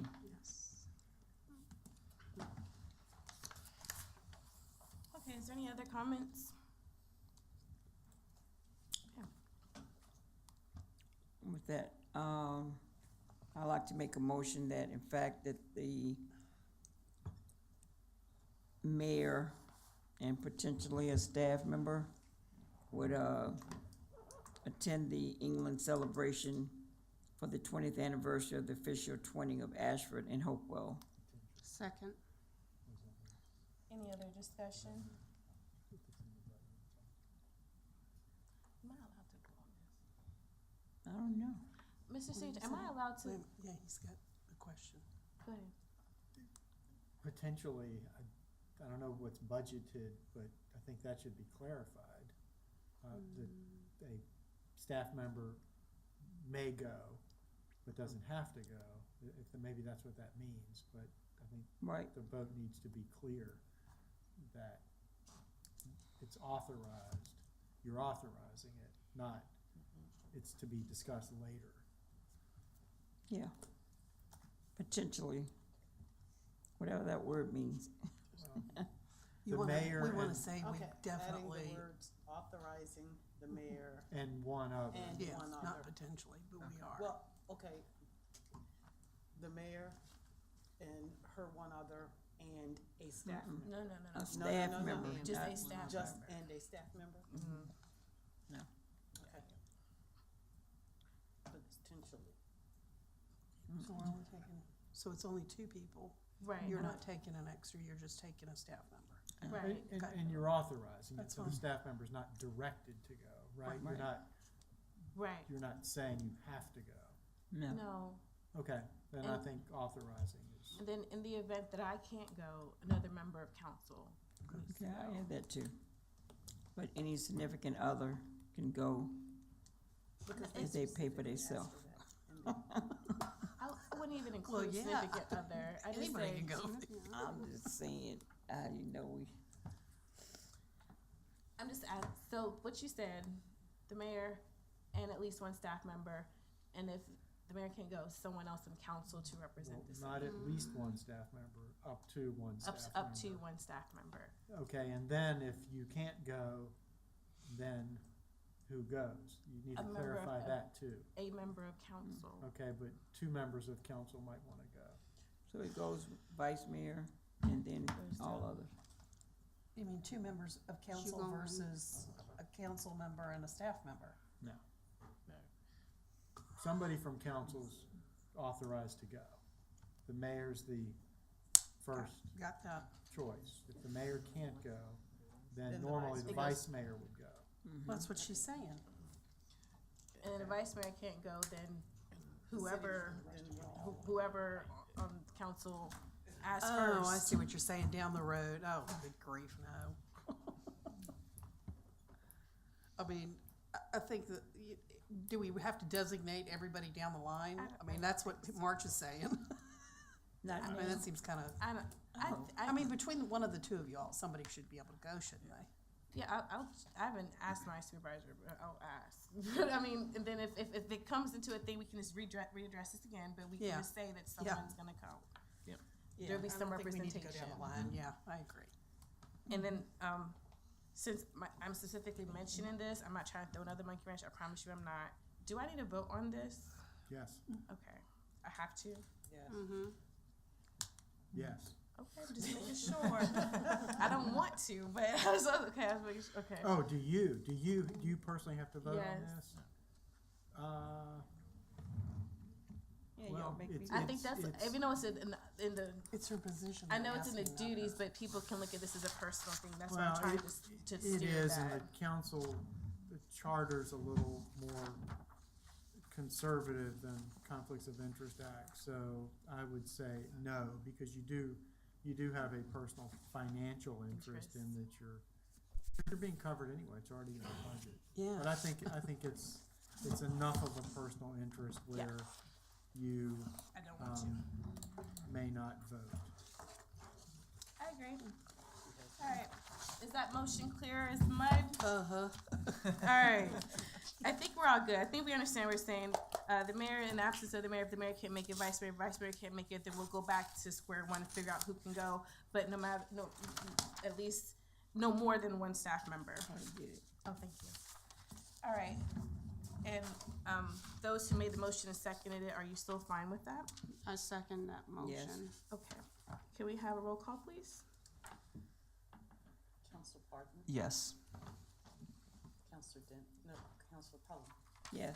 Vice Mayor Bennett, Yes. Councilor Randolph, Yes. Councilor Holloway. Yes. Motion passes 5-0. Thank you, guys. And, Doctor, please tell the Twin Association, allow Mr. Bragg, that we'll have someone from the city, hopefully 2 people, be able to attend and represent us at the 20th anniversary and to thank them for the invitation. And we'll certainly send a letter from our office thanking them for the invitation as well.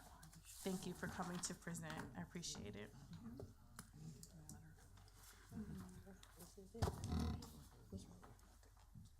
I don't know that Twin should have one as well. No, I sent a letter Oh, too. okay. Yeah. I missed that, sorry.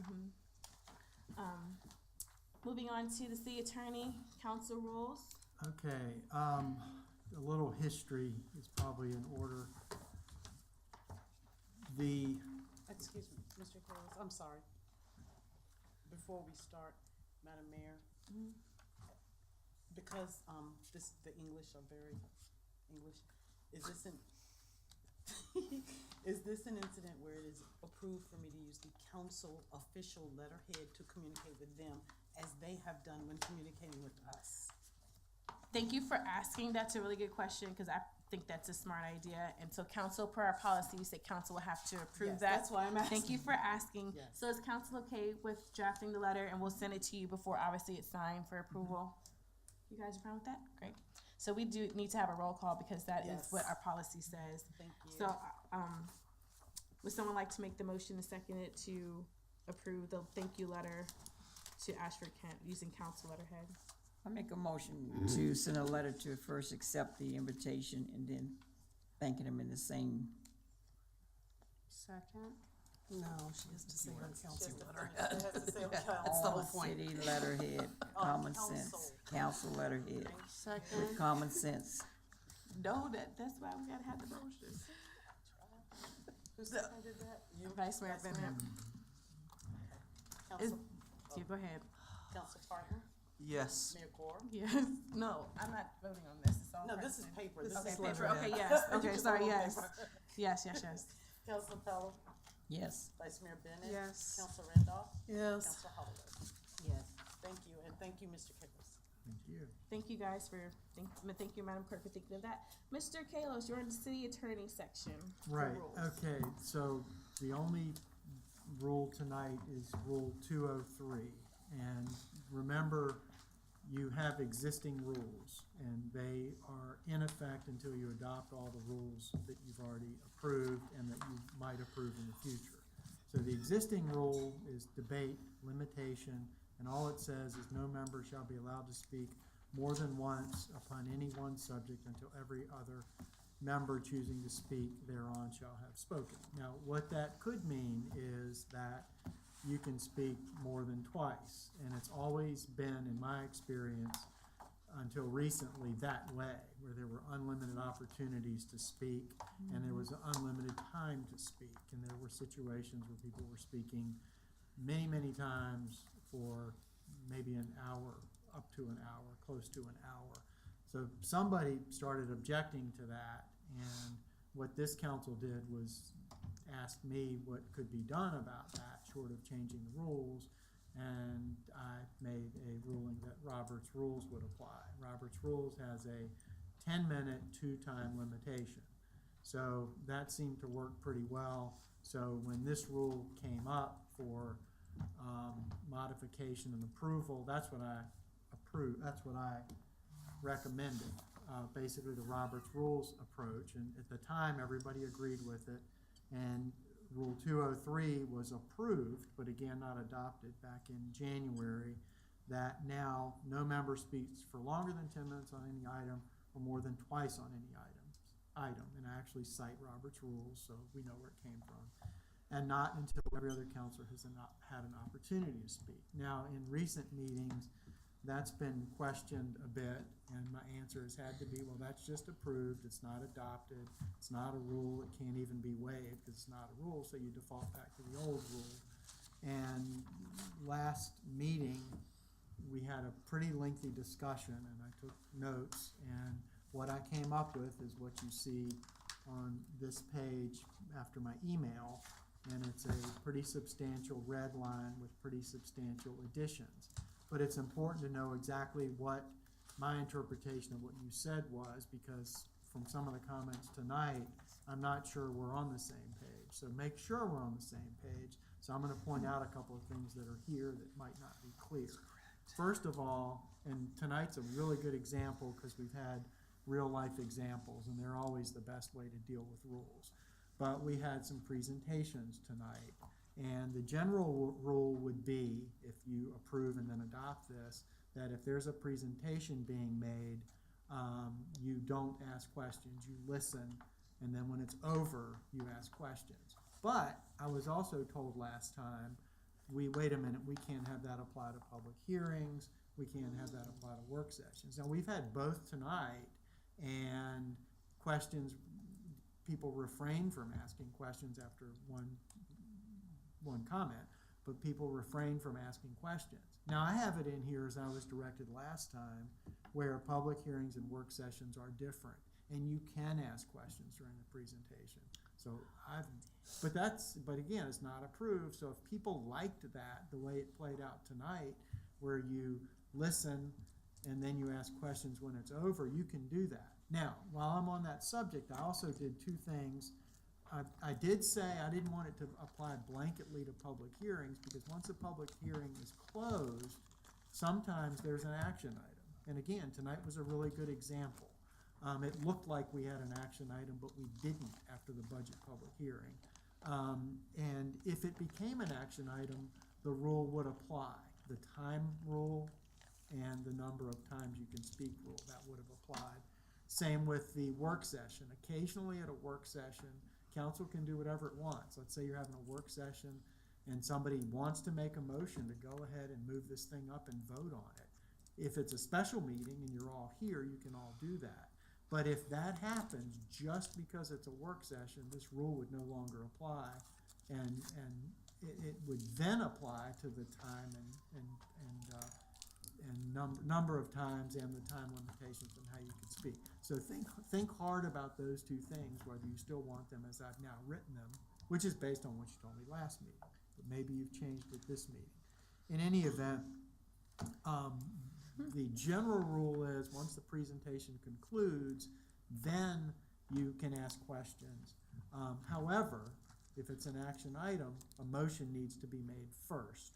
Then you can ask questions, then you can speak, then you can debate, then you can discuss. All of those things count towards what would be your 10 minutes or your 3 times. What I was told last time, and all of this was pretty much by consensus. 3 times or 2? Well, because of you, 3. You're the one who advocated 3, and everyone ended up agreeing with you. Okay. So the rule that was approved would change 2 to 3, and it would keep the 10. We talked about a whole bunch of options, breaking it up. What if I want to speak for 1 minute, 10 times? But the consensus was 3 up to 10 minutes. And again, you don't get your 3 times until everybody's had an equal opportunity. If people pass, you might end up speaking, right after one person again 3 times. And that happens sometimes when 2 people are actively involved and everybody else is just, along until the vote comes up. Now, I also put in here specifically, it includes everything, like I said, questions, comments, and so on. However, it doesn't include if a valid, I don't know what word I used here, but if a proper point of order is made, that's not gonna be on your clock. That clock needs to stop. If you're talking and somebody says, hey, you're violating a rule, while that's being deliberated and ruled upon, that's not gonna count towards your total 10 minutes. So it's all there. Believe me, I spent a lot of thought on trying to cover everything you raised. I thought you raised some really good points last time. However, I have a little bit of pause now based on what happened tonight. And do you really want in presentations at work sessions or at public hearings to wait until those are done before you ask questions? Or do you want to go back to the old way of, I have my opinions, but they don't matter. How you want to do that. But I specifically carved those out because I was asked to. I can put them back in. Any questions? And whether or not this is a presentation, you can ask me questions. Even if I want to. Does anyone have any questions for him?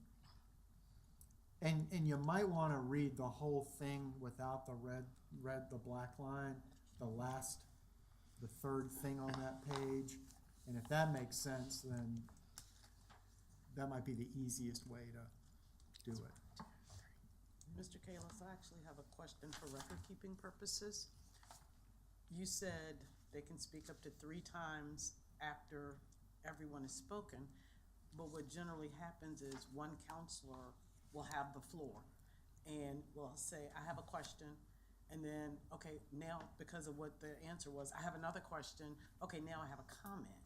And my concern is if, for sake of argument, Counselor Randolph had a question, then she has to sit and wait until everybody else, which the conversation is now off track of where she was.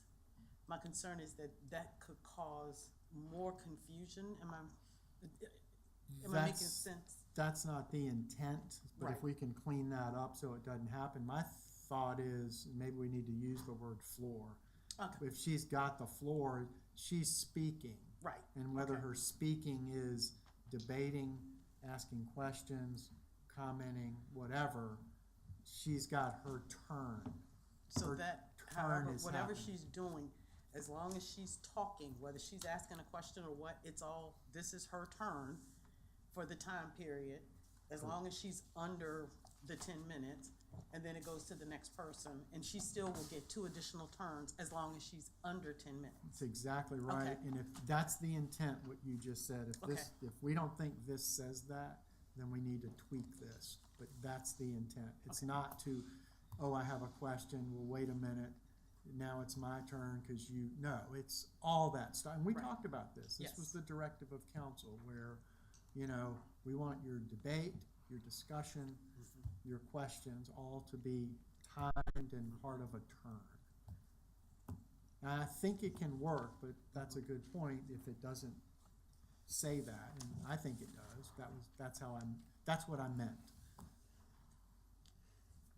Counselor Pelham? Yeah, and I think it says that when you say which includes questions, discussion, and debate, so that when you have the floor, that's inferred, should cover that. I saw another light, but I wasn't sure who called it. It's like a flash. Did someone hit their light on purpose? Okay, that was an accident. Does anyone else have a question or comment?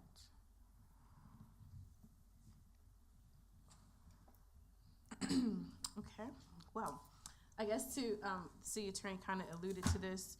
I mistakenly forgot that we did do an exception for public hearings and work sessions. How does everyone feel about how this was done today?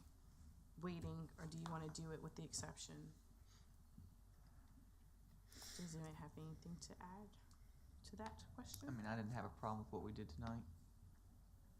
I didn't either. Yeah, you did. You wanted to ask questions, and she wouldn't let you, and you could have, because we got mixed up. So you're still okay. I'd rather be able to ask questions during the Always ask. carve out right here. I'd like to keep the carve out. You like the Just carve that- out? Okay. I know you like the carve out. Does everybody else like the carve out? So I will publicly apologize. That was my fault. I forgot. No, I'm it's sorry. okay. No. And thank you for, agreeing to do it. Anybody else? So we're cool with the carve out. Is there anything I'm particular? impartial. You're partial? I'm impartial. Impartial, okay. Okay, there needs to be some kind of, conclusion to him making the rule. So do you want to talk, put it on the next agenda to approve it? Are you guys fine with how this is written now to approve it so we can, adopt all of our rules at some point? If you approve this, what'll happen is I will substitute that. You've got 4 pages after this. These are all the rules you've approved so far. I will simply take the clean version of whatever you approved tonight, and I will substitute it for what's in there now. And it'll simply say approved 5/14/19, if that's what you do. And then we'll move on to another rule or rules in order, sort of.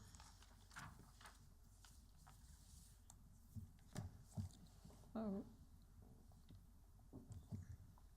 Well, I'll make a motion that we accept the clean version of Rule 203. Second. Is there any other discussion? Roll call, please. Counselor Barton? Yes. Mayor Gore? Yes. Counselor Pelham? Yes. Vice Mayor Bennett? Yes. Counselor Randolph? Yes. Counselor Holloway? Yes. Motion passes 6-0. Thank you. Mr. City Attorney, do you have anything else? Just because you asked last time, I have done more research on your tax issue about non-payment and business licenses and so forth. And I've actually incorporated some language into some sideline cafe guidelines that we worked on recently, but we're still looking into authority for that. So I just wanted to give you an update. Thank you. But And it's- I appreciate that. And Council, you remember that was one of the questions from the budget conversation that would have been reported out on the 20th, but he just gave an update now, so. Does anyone else have any questions? Thank you for doing that. Does anyone have any questions or anything else? Okay. So we're gonna move on to, I'm sorry, go ahead. I have a question that I asked of council earlier this week, and got a reply from Councilor Pelham, but I'd like for the city attorney to maybe look at that rule and bring it forth. I don't know exactly which rule it was, but I included you in the last response so that you would know what I was asking, and it has to do with expenses. When was this? Yesterday? Yeah, I know what she's asking. 417. Let me pull it up. Yeah. She's asking for the travel section in our rules and Yes. procedures. I didn't get that. Oh, sorry. It's, I sent it out to you yesterday. will be rule number, let me just pull it up. 417, March just said. 417? That's what he said. Yeah. Does anybody see that email? I don't recall getting that email. I saw her response. I mean, I saw your response to her response. So, My response? no, Counselor That would really be Randolph's good. response I to responded Ms. to Ms. Pell's Pelham, response. and responded to my initial question. Yeah. So I would just like to see if we can get that clarified. So, there is Rule 417? Isn't that what you said, March? Yeah. There is no Rule I 417. think that's, Well, I'll tell you this, when I did these rules initially, I went through every rule, and that was one of the rules, because it was a rule that I redlined. And because we've been doing this bit by bit, we haven't gotten to that. Okay, So I could, probably fairly close to that, okay. but I need to see the email, because I can tell you I Okay. didn't get it. I was just questioning, and we can talk afterwards about some payments that were made recently to someone who's no longer on council. And so I just asked a question, and the answer was, what we follow and what we don't. So I wanted some clarity on that. Okay, can you make sure I get that? Yeah. Because Yep. I'm looking at them. I don't see I don't it. wanna Can go get into a great copy too? detail Cause I in probably this. was the one that actually made those Yeah, payments, so I need to, you know, if I'm doing something different, I need to know what it is. Absolutely. right. And the other thing I would say is, without going all into details, I Yeah. realize she's not trying to go into detail. I would Nope. just also say, I didn't comment because there's also more background into why that request was late, because it was denied by staff before.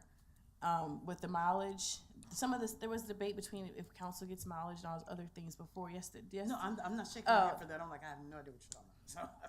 You don't remember part of the counselor's questions was about him getting reimbursed for mileage and some other things that staff said originally that council didn't get, and there was a whole debate about that. That was And- the previous year.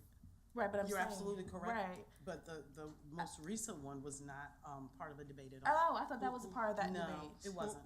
I don't think No, so. the issue that was part of the debate, actually, Mr. Altman was one of the first things he addressed. Was he fixed it? He immediately, he took care Yeah, of 'cause that, I so know- that was, Oh, so I thought this was like a buildup from all of those things. no, Oh, so not this at is all. a It's just newer a request. normal thing. Oh. As far as I know, I mean, No, from I what thought I it can was tell, that it was one. a fairly recent request. It looked like it. I don't know if it was put in as late as April, but, I mean, I'm assuming it was. Ronnie would have to tell us differently, right? But, Gotcha. yeah, No, that's just a normal thing for that particular situation. I understand your concerns, Yeah, but for that- that and- situation, yeah. that's just what they and I do. just want us to, on council, to all understand what the requirements are and Right. agree to them, so that we're all on the same page, because that is, to me, as a financial person, is not really acceptable. And I just wanna make sure we're all clear on what we're following and what we're going to follow. And so I'd just like some clarity on it. Not being here but 4 months, I don't know what's happened beforehand, so I'm wanting to make sure. I think how that we're- maybe we should do a work session That's what it on, was. no, but not even so much a work session, but have another offline conversation, Yes. because I would say I've had some concerns about my reimbursements in terms of how they're scrutinizing and screening them. Okay. Like some, for example, there was some issues with me arriving prior to the conference, and that's because I had board meetings that I had to attend that are not included in the packet. We have our whole separate agenda. Right. I would include that agenda and submit it with my paperwork, but they were challenging if it was valid or not. And there were some other things that were part of me being on the board. So the question becomes, why are they looking at, if the documentation is there, it's a part of the process, why are they questioning If I may it's- be so yeah. bold, part of the biggest issue here is, and Mayor Gore, you're aware of my feelings on this, council, okay, your rules say, oh, council follows the same rules as staff, and then the very next For paragraph reimbursements. says, council has its own travel rules. Right. Which, and it's not, well set forth. Yeah, So I mean, what my- are they? Right. You know, so, Well, but it's in your rules. It says what it is, but it's not well Specified. done, put it no, that way. yeah, it's very So poor. my recommendation, not that nobody cares, but my recommendation is you guys really need to look at the red line before we do anything else, because without it, you're shooting in the dark anyway, because your rules don't say Thank you, Ronnie. anything. That's exactly what I've asked for. Right, That's what I'm so- asking him to do. Right. Is to give us, some clarity on our council's travel policies and Again, rules. I. And I'll send you the email. You That's didn't get it, fine. but I'll be glad to. But again, when I did it 2 years ago, that's one of the things I did, and I will tell you, I remember Yeah. that if you look at your rules now, and I can do this without looking, it says, council follows the city travel policy. Absolutely. Exactly. And then it says, city council travel policy. Right. It's a different policy. Exactly. It's So it makes no sense to me. No. And even with the different travel policy, I don't think what we just did was in line with that. Well, actually, And that's why I'm concerned. well, it's, Your I would previous say, council approved I would say that, I wouldn't say that it wasn't in line because that gives a, I see what you're saying, but I wouldn't say No, I that do, because I it agree. makes her, makes her like she did something improper. No, I did. And I don't think that's what you're trying to say. It is in line because it says council has its own policy that's not specified. So pretty much whenever you turn our travel, she processes it. So it's not that it wasn't in line. We don't have a policy for it to be in line with because the conversation just now just contradicted itself in terms of having a policy, not having a policy. And Mayor, So but we just y'all need to talked with specify. Previous council, see, that's, this is my point. Yeah, as we to the did. confusion. Previous council discussed this offline. Yes, we did. And advised me as to what I was supposed to do regardless. Yeah. And so I think, again, we need to, if everybody would get on the Put it same in writing. page That's all and we have to get do. it nailed down, because Yep. that's what created the situation was, staff did object, as they should have, because it's like, the rules say this much time. Right. And so it did come to council, and correct. council as a body said, okay, until we finish revising the rules, let's just do this. The way Yeah. we've been doing it. Yeah, so that's what Yeah, it was. that is so poor financially for accountability that I think we just open ourselves up to more scrutiny, more problems if we don't define it and put it in writing. That way Ronnie won't be in trouble, none of the rest of us will get in trouble. It'll just be, here it is. And we're making our way through our rules, and Yep. that's what city attorney That's says. the He whole just thing, hasn't gotten to that section yet. Okay. So the question that council has to decide is if we're going to skip past the other rules to handle this one right Don't now, have to. or do you want to just wait till? I'm we- okay. Okay, As long 'cause as you we're got the close to the answer. end, yeah, at least I know it's something that we're going to be working on, and that's all I cared about. Okay. Perfect. Does anyone else have anything else for the city attorney? I would say during this part of the section, I have to give you some notes from our closed session meeting to see if you can have something turned around by Friday. And if you can't, then just let me know that you can't. On the record, I'll send you what we talked about in the back. Okay, And if you want that or a CAFR? It's your call. What do you mean? The CAFR, you're doing the CAFR too? I need a letter from the attorney for our audit. We can do all of it. The audit that for the 17 that you said? That was more of a, yes, whatever.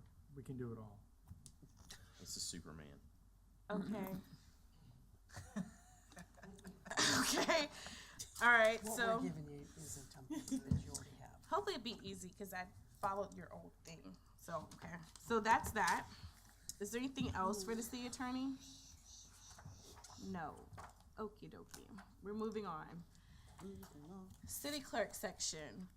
You have your boards and commissions vacancies. You asked and you got the ones that we're gonna address at the next meeting. We added the, what did we just add? To the list. Twinning, thank you. And, can we also add the census committee? I was supposed to come with a recommendation today because we are behind schedule and that is my fault. I've been trying to reach the lady from Petersburg, but I cannot get through to her, so I'll just have to figure out another way to do recommendation with Counselor Denton and the city manager. And the goal is to have that on the 20th for us to make a decision. Is there anything else that you like to add for your boards and commissions? Not for boards and commissions, no. And you do have the school board advertise for the public so they can know what's going on? Yes, the school board, is coming up for, I believe, 2 new members this year. As required by law, we have placed an ad in the newspaper. It should run twice, saying, this is the time we would like people to submit their talent bank resumes, our council's form of an application, if you are interested in that position or one of those positions. The sooner the better, and it'll be coming before council for a decision in June. Thank you very much. And during this section, the clerk is very modest. The previous new members of council, I kind of said something about this in January. The website committee, one of the projects that we were working on is trying to improve our technology and move us into the 21st century. So we got laptops. We're gonna, Ms. Holloway is joining us. She's seeing the lights. She's coming to go. We're trying to go paperless to save trees. And so also at the time we did talk about the city manager's idea to try to help put some monitors up here and advance our dais like other localities in terms of being able to see the screens, and then when others have a presentation we can see it on here and also control it ourselves. And then we also talked about at that time moving forward to addressing the clerk software for the agenda process. So that was kind of back in January. I think you guys remembered that, and you said to do it in baby steps. And so we've been making baby steps. And then you also made us promise that we would keep at least one paper copy of the agenda packet at all times. So I will say that this this meeting agenda packet was prepared using our new software. So our new that's really exciting. Our new software allows staff to upload documents, and it goes through an approval process that goes to city manager, to the clerk and city attorney, and it creates a packet electronically. So no more staying here forever scanning documents and compiling a PDF. And then this software is going to be where you can go to certain sections of the agenda within a click as opposed to scrolling. And additionally, it's going to have where the minutes are going to be kind of partially created. There's going to be a demo that they're going to do. I don't know if they did today or the next meeting, where it's kind of pretty much helping to create the minutes in real time. But then also when it gets set up, we're going to be able to have our video clicks where you can click and go to a section of the meeting as opposed to fast forwarding and doing all this other stuff. So that starts with this meeting, actually. It starts with this meeting? I don't know that. Dr. Manker's already set it up with IT that they're going to do this. And if I may say something, special thank you to the city manager, because in order for us to launch this, we had to have training for like the whole building, literally, because they all submit information to our agenda. And so we threw together this crazy mandatory training schedule, which he approved, which I appreciate because we couldn't launch without it. And so after we did that, we actually, he allowed us to use the agenda meeting for our dry run. So we're all sitting around the table with our laptops, but all of the documents in your packet, every single one was submitted electronically. No paper, no folders. You know, it was awesome. And instead of, like she said, normally on agenda day, we're here 8, 9, 10 o'clock. Literally, I hit click and it went shoom. It was like bomb. And the other thing that some of us will really appreciate is a part of this other software that was purchased at the same time is our FOIA software. Oh, this is for Councilor This Randolph. for Councilor Randolph. Yes, this is for you. You're gonna love it. You'll be able to see all the FOIAs. Yes. It's gonna be like an archive database online for the public to be also view FOIAs. And so that way, if there's a repeat FOIA, you can just go and archive it. So it's also like an electronic Dropbox for FOIAs. So they're also. It's more than that. Go ahead. It's gonna, our citizens, we have, from when I first got here, I promise you, we got 2 FOIAs, maybe 3 every 2 weeks. We get 10, 15, 20 a week now. It is insane how many we get, and from so many sources. And Councilor Randolph rightly expressed concern with, being the clerk and all of these other duties. How are we keeping up with it? Wanting to be able for council to know who's requesting what and all of this. And so the mayor helped me find some software because I suck at it. And this is the best. It's going to be on our website. It's going to allow our citizens and anybody else to submit FOIA requests online, which will automatically send me an email, and I can click, and again, this is funneled through all of the offices. This was another one that the city manager had to help me with, the mandatory training, so that everybody, so that everybody could be on board with this new software. Because we're all still working on the agenda software, baby steps for that one. But it is ready to launch. We are working with the people. Anybody will be able to go to our website, and what's awesome is if Councilor Parton did a FOIA request, it's sitting right there. So the rest of council can go look and go, oh, boom, and automatically get what he requested without me having to reproduce it. So again, Councilor Randolph, this one's for you. Yes. So this is really exciting. It took this is about like a year in the making. It did. So we're finally here, and so like the next phase, as we promised, is to start trying to go paperless slowly, but then also to still improve our citizen engagement with the software upgrades and things of that nature. So there's some other ideas under the works that we're still working through. So be on standby for the rest of those. And I know that there's a lot with the transition. We like to use paper and actually write our notes, but with the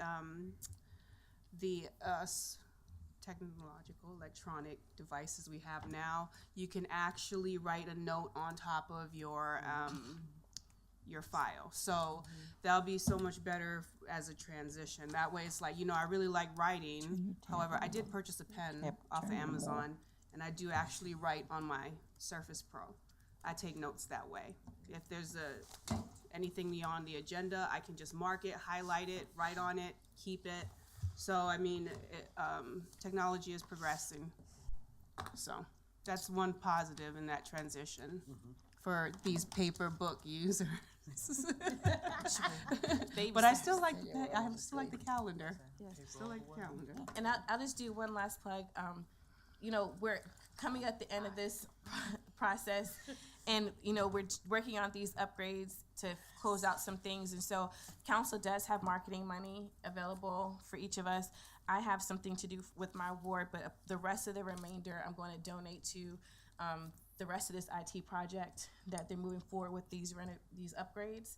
And so I know Councilor Holloway asked if there is something that she can do with the marketing funds the other day, and I asked for her to join. So if there's any leftover marketing funds that you have available to help with these moving over the transition, then that'll be greatly appreciated.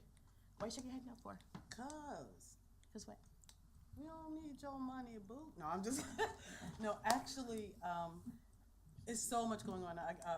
Mr. Altman and I and Dr. Manker met this afternoon, and we got a plan that, because council, you guys have wards and constituents to worry about.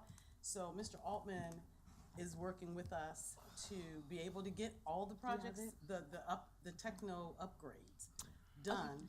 Because it's the end of the year, and so everybody has a couple bucks. The monitors, and the wiring, so we can not have to look at that when you'll be able to look at something right in front of you. Yes. All told, we're talking maybe $7,000. Right.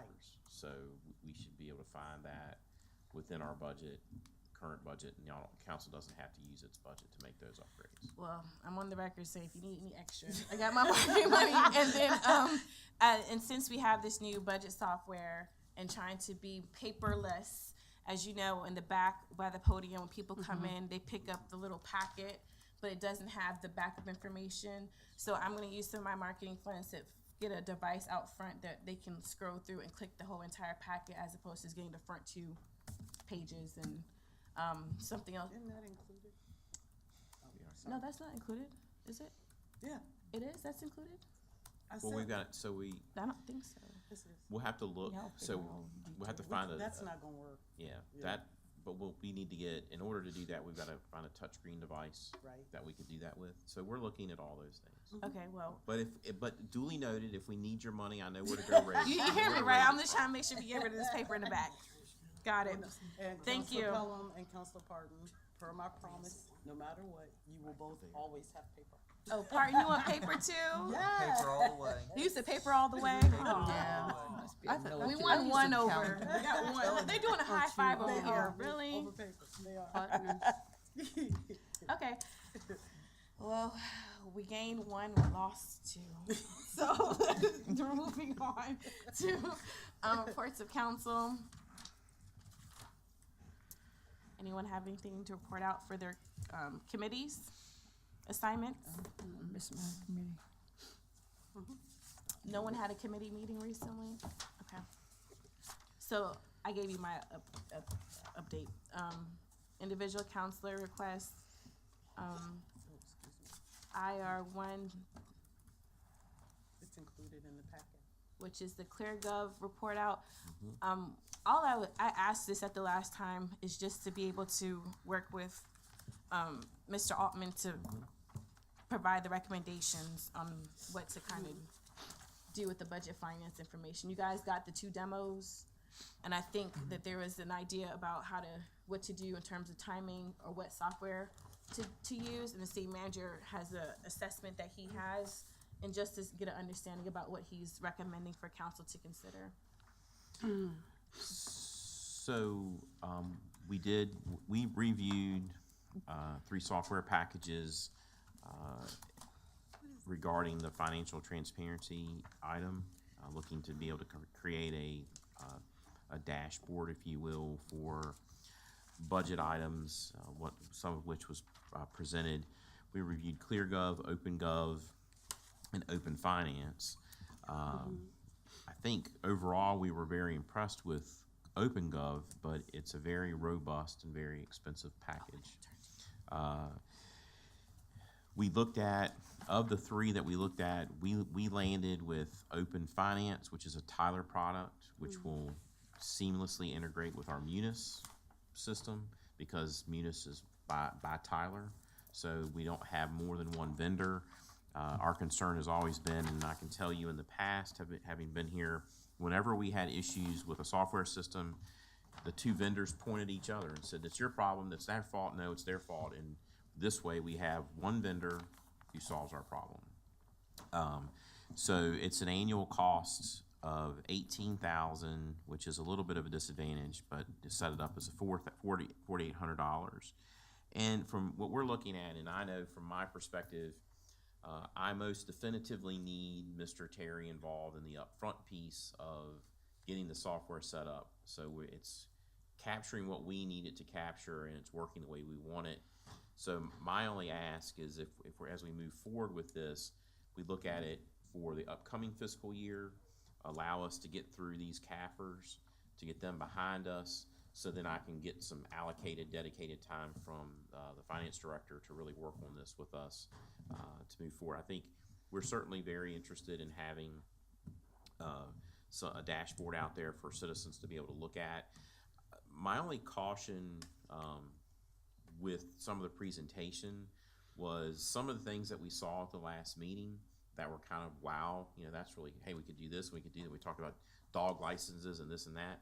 Some of those things that they talked about weren't the basic package. It was the basic package plus an add-on. So there's just this level of, we've got to be a little cautious in what we're seeing as to what that overall cost may be. So this will give us a little bit of time to look at, really do a deep dive into Open Finance and provide a good recommendation in moving forward. But I know that definitively I need to have Mr. Terry and some allocated time from him, because what we have found out with any software package, and particularly with Munis, if you set it up good in the beginning, the tool works for you perfectly on the backside.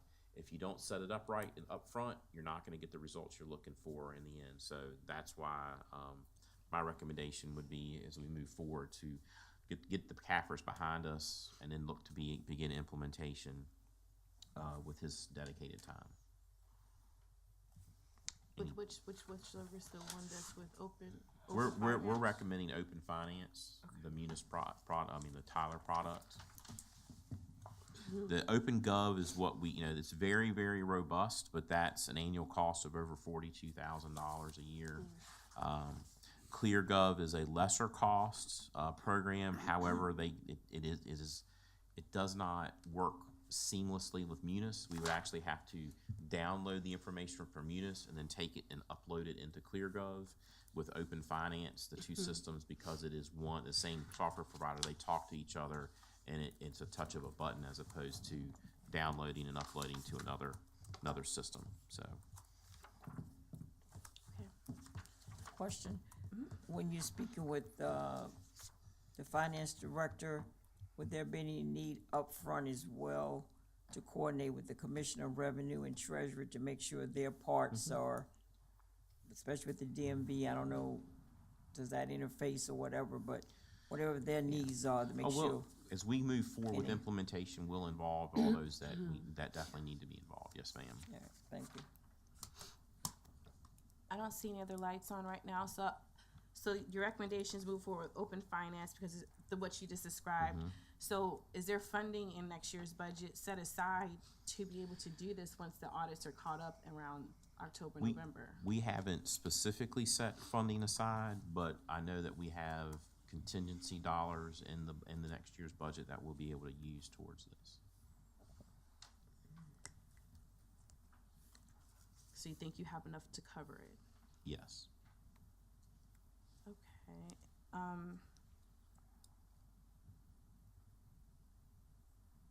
Okay. So are we gonna table this until like a meeting? How do you want us to proceed? Because, I mean, doing this, I think we need to make a decision that following your recommendation to look at open finance more closely for next year for when the audits are caught up. Yeah, so I think for me, the action would be if this is what council wants to move forward with the financial transparency software, a motion to authorize us to move forward with purchase of open finance and implementation during the next fiscal year. So move. Second. What's the cost? Is there any other discussion? 18.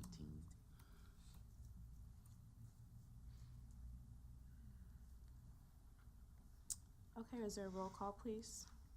Counselor Parton, Yes.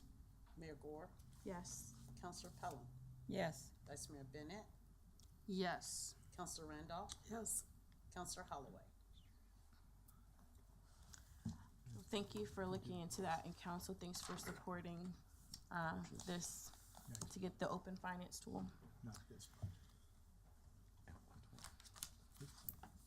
Coming up. Okay, so moving on to IR2. No, what's wrong? Never mind. Oh, okay. It's a B Corp idea. I'm gonna table this until I talk to Mr. Altman a little bit more. We talked about it briefly during our finance committee meeting. Good, Oh, why do you say that? because I got opposition to it. You said you got opposition to it from people? From you? You talking about the? Oh, well, tell me what you. Y'all can Well, talk. if we're not gonna talk about it, I can tell you offline. All right, good. You said postpone. I was still speaking, but can you tell me what you? So I can know what to. I need some. Can you just briefly Keep so I going. can. After this meeting, I'll talk to you. Okay. All right. So I'll table that till I talk to city manager a little bit more about B Corps. And just as the premise, since she's gonna talk to me offline, for anyone, basically I'm just trying to find a way to recognize the businesses in our community that actually give back to the city, and find a way to help them out for helping us. IR3 is the Beacon Theater Sunday use. This, I really want us to consider. Oh, I'm sorry, ma'am. I'm just picking with y'all. That's it. I'm just picking with you. Please I'm forgive. just picking with you. So basically, I was being polite, excuse me. the Beacon Theater right now is used primarily for shows, and it's supposed to be a community theater. And I know that we've had conversations, the past council, with trying to dismantle the LLC because the time is up for us to be able to do that. The city manager is supposed to be looking into that, but we got caught off guard with the audits. And so once that is caught up, a lot of these things that are pending are gonna come back through. So until we have that conversation, council needs to decide, number one, how do they want to proceed in order for him to come with recommendations? Because the questions for council to provide direction is, do we want to keep the LLC? Because the old council didn't.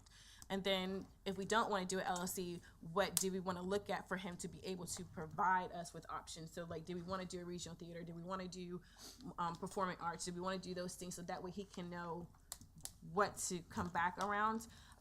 So that's going to take some time for us to have the conversation about what our what the options are, for us to say what option we want to do, and then for him to come up with recommendations.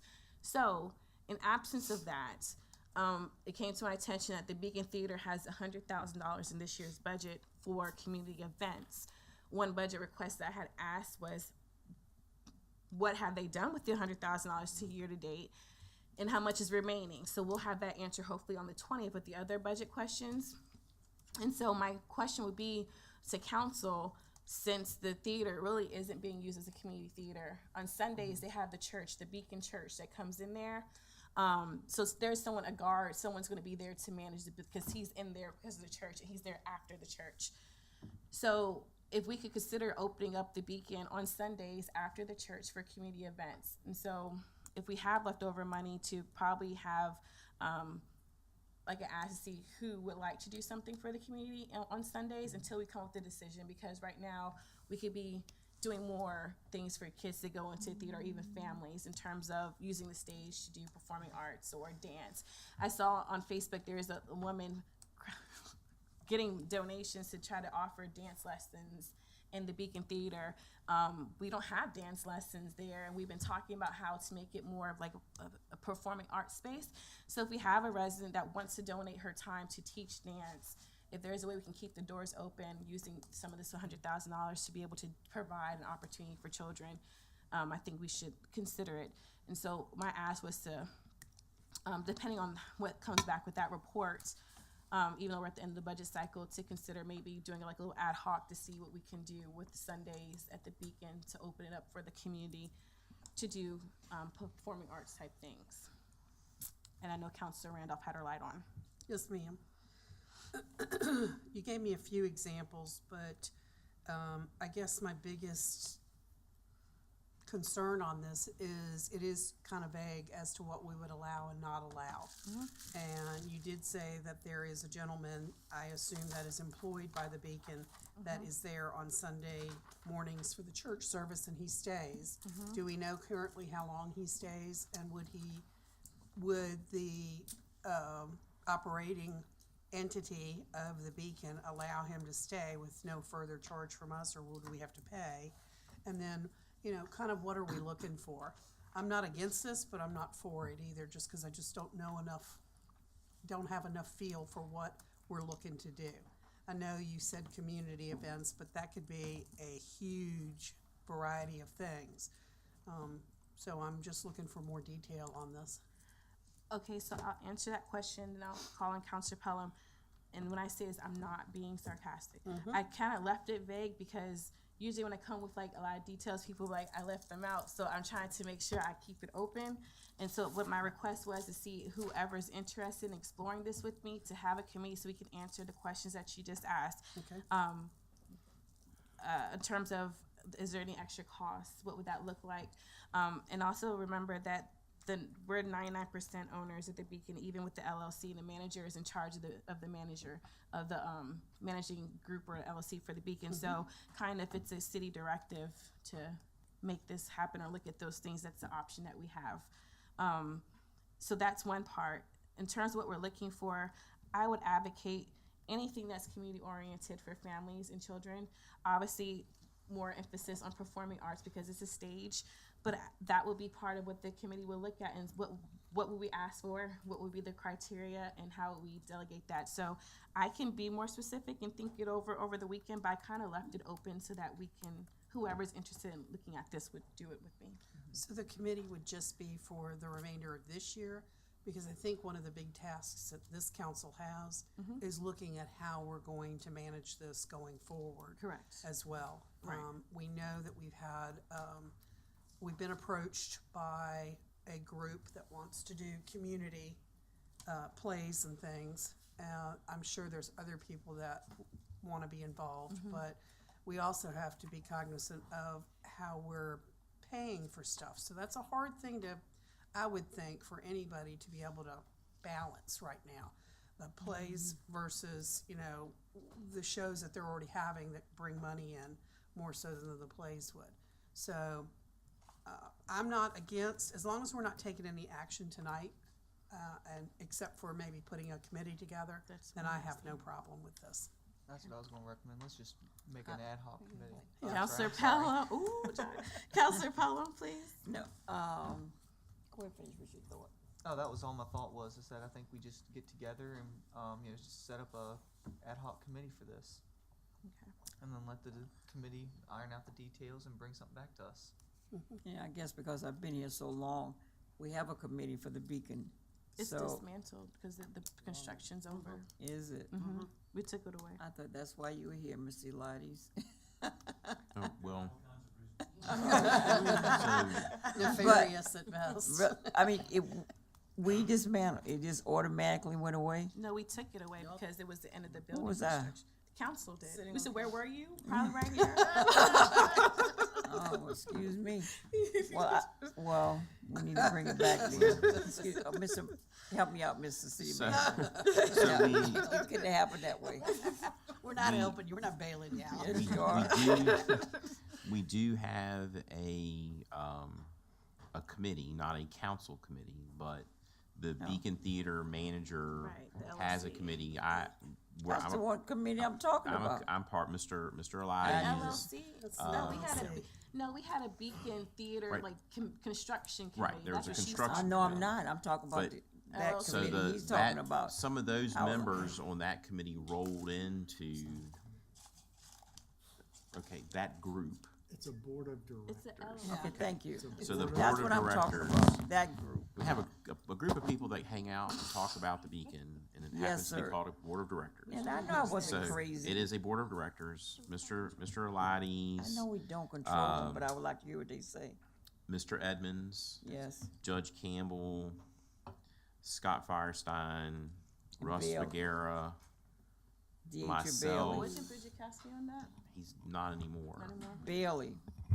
No. Deidre Bailey's not And on Deidre anymore. Bailey's on it. Those are the members that are the members That's of the the board of committee directors. I'm talking about. I would like to hear what their thoughts are as well.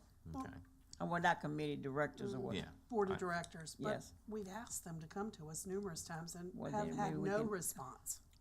So And let's that's trying to ask be funny. again. Isn't that the group that we're about to dismantle? Okay. It's, What are we you trying to have, do? I'm not crazy. are you Is that the asking me? LLC? Yes, yes. I thought that's what the LLC was.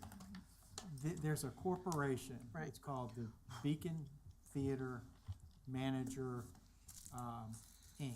I think it's the Beacon Theater Manager 2012, Inc. It's a corporation, therefore it has a board of directors, okay?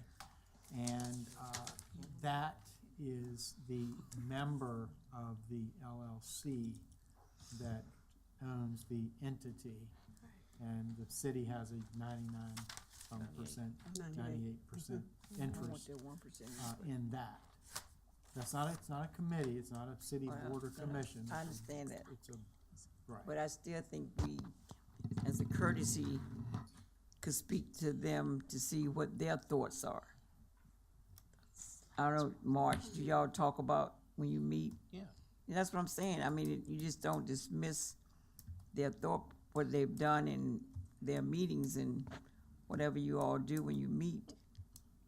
I would like to hear from the board. But I said that because I said the manager is the chair of it. So when we go That's back- what that's the committee, I mean, not the, I keep saying the wrong thing, the board of directors that I was speaking about seriously. That we should hear from what their thoughts are of how we can implement some community things. But a lot of times, I'm for community all the time. But on Sundays, with all these things that we're doing at this marina and at the Western Manor, people can't go everywhere. So maybe it's something that you have to strategically plan it so that you don't, I guess, and the same people that support activities won't be able to go everywhere. And the worst thing I hate is spending money and then people don't come and support it. If it's a community event, that probably means that it's gonna be free, taking out of the monies and, anyway, it just needs to be a careful thought process. Right.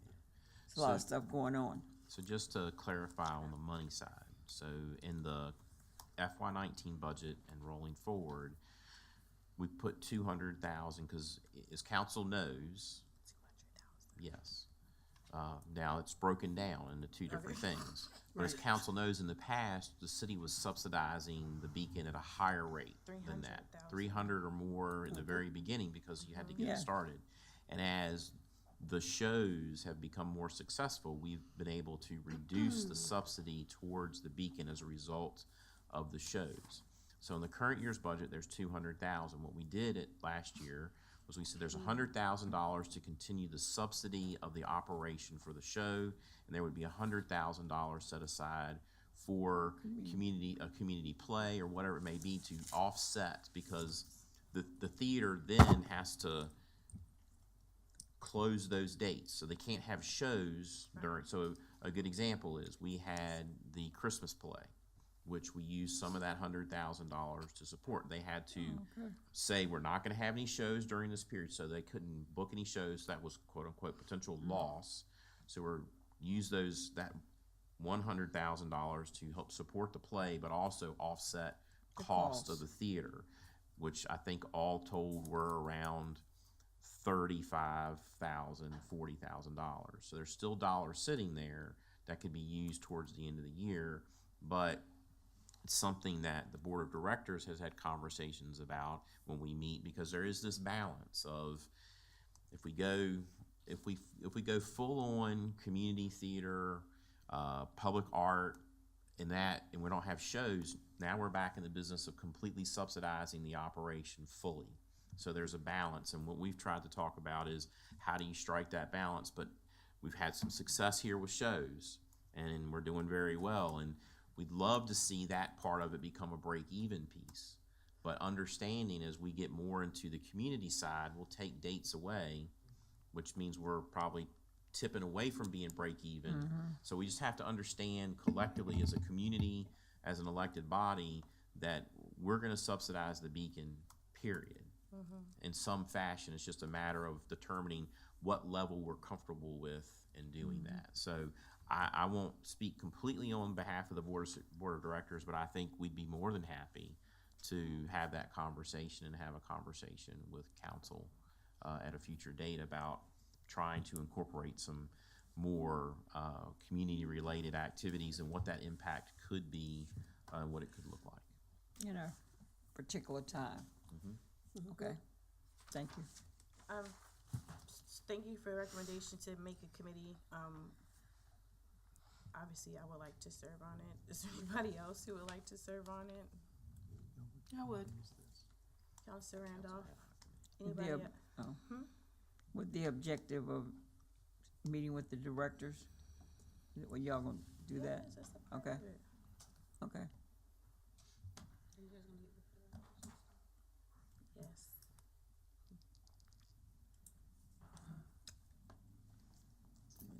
Is there a motion to create an ad hoc committee with the two of us on it? I have a question, Yes, Mayor. ma'am, I'm so sorry, yes. Go ahead. Do you have a summation of the monetary that's taken in on Sundays?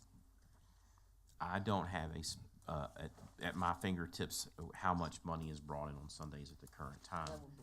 Yeah, I think right now, and I don't hold me to this, the church may pay a nominal amount to lease, but there's gonna be costs because you have to have staff there. So I can find that out. Thank you. Can we go ahead? Doesn't it, it's just gonna be two of us? Yeah. Nobody else wants to? You don't have to announce anything. Oh, that's right. I make the motion that we form an ad hoc committee with Mayor Gore and Councilor Randolph to look at courses of action with the Beacon Theater LLC and to meet with the Beacon Theater LLC Board of Directors. Second. That was really close. If we're gonna be that technical, let's get right though. To meet with the Beacon Theater LLC manager. 2012. Yes, manager. get it right. It's important because this stuff is complicated for a reason involving tax credits. Okay. So you were so close. But meet with the board of directors of the corporation. Okay. Okay. Do I need to restate the whole thing? What he Or said. can I just take the friendly It's up amendment? to the clerk. If she got it, To form an we're good. ad hoc committee comprised of Mayor Gore and Councilor Randolph to look at, I can't read my own writing, oh, glasses would help. To look at courses of action regarding the Beacon and to meet with the board of directors of the Beacon Theater LLC manager. Close? No cigar? That was good. All right. Who seconded that? No one? I think Council Pelham did. Council Pelham? Okay. Any other discussion? Council Parton? Yes. Mayor Gore? Yes. Council Jenkins? Council Pelham? Yes. Vice Mayor Bennett? Yes. Council Randolph? Yes. Council Holloway? Yes. Motion passes 6-0. Thank you. Next item is the pending list. We've already addressed that. We'll talk about that on the 20th. Next item is IR5 is Counselor Detton. Thank you. She's gone. She's not here this afternoon. I've got IR6. the figures. I can email them to all of council. Okay, thank you. IR6, Counselor Randolph. Well, I'm not sure it needed to be on here, because Ronnie and I kind of did it by default, because I wasn't sure how else we were gonna get this done, and then we came into the closed session last week and said it was gonna be through the city manager, so, can we go ahead and say when we think, or you're gonna tell us when we're gonna add this as a work session? It needs to be on their pending list and we'll go from there because we have other work sessions. Let's put it in order of all the other work sessions on the 20th. Can we add it to the 20th conversation? Yeah. Because we have some other work sessions conversation. If we do that, then we can schedule all of them at the same time. I think that, and I have no problem with that, but I think while we're on this, maybe we should make sure that the city manager is understanding what we're expecting of him for these setups of the work sessions. Because I'm not sure he is understand. He's looking at me kind of funny, like, what? Pick a date. When I said, yeah, he's like, pick a date. Don't pick a and I'm date. like, okay, because what I got was that he was gonna be setting these up for us to go through and pick dates. So if you, as you're driving this pending list, can you please help the city manager understand what the expectation is of him? Because I'm not sure it's there. Help me help you. To quote a movie. Help him help you, he said. Yeah. Light on. Just for him to provide okay, go ahead, Counselor Pelham. Oh, also, Mr. City Attorney, is there any way you can give me the history, not now, but when did we officially vote to change CCRs to hours?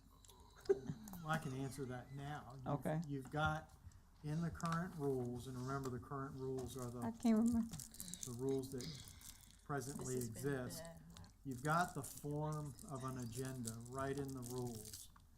And you have, and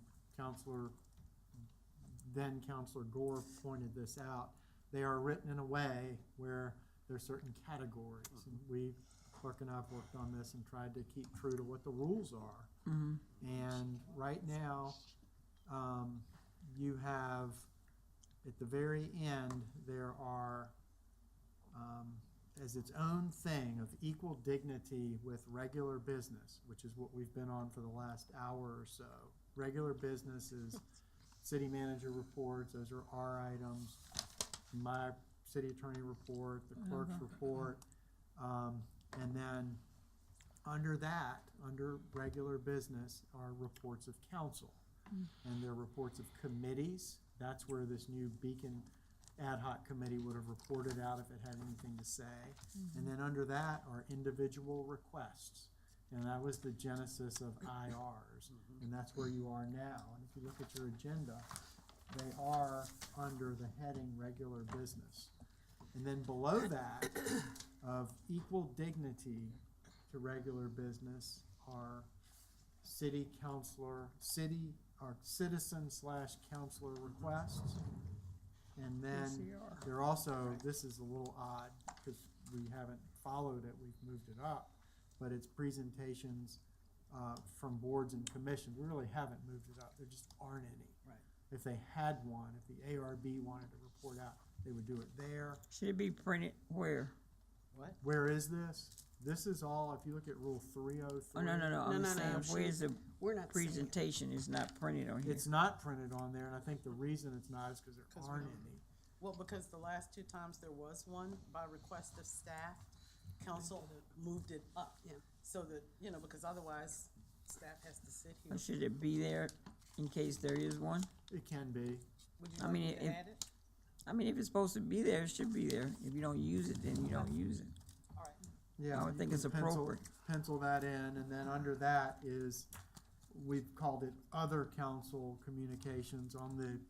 In the rules, it says council communications, but we took the great liberty of adding the word other because you've already had several other forms of council communications, and we wanted to clarify. And lastly, there is adjournment, which is of equal dignity to regular business. Yeah, real close. Thank you.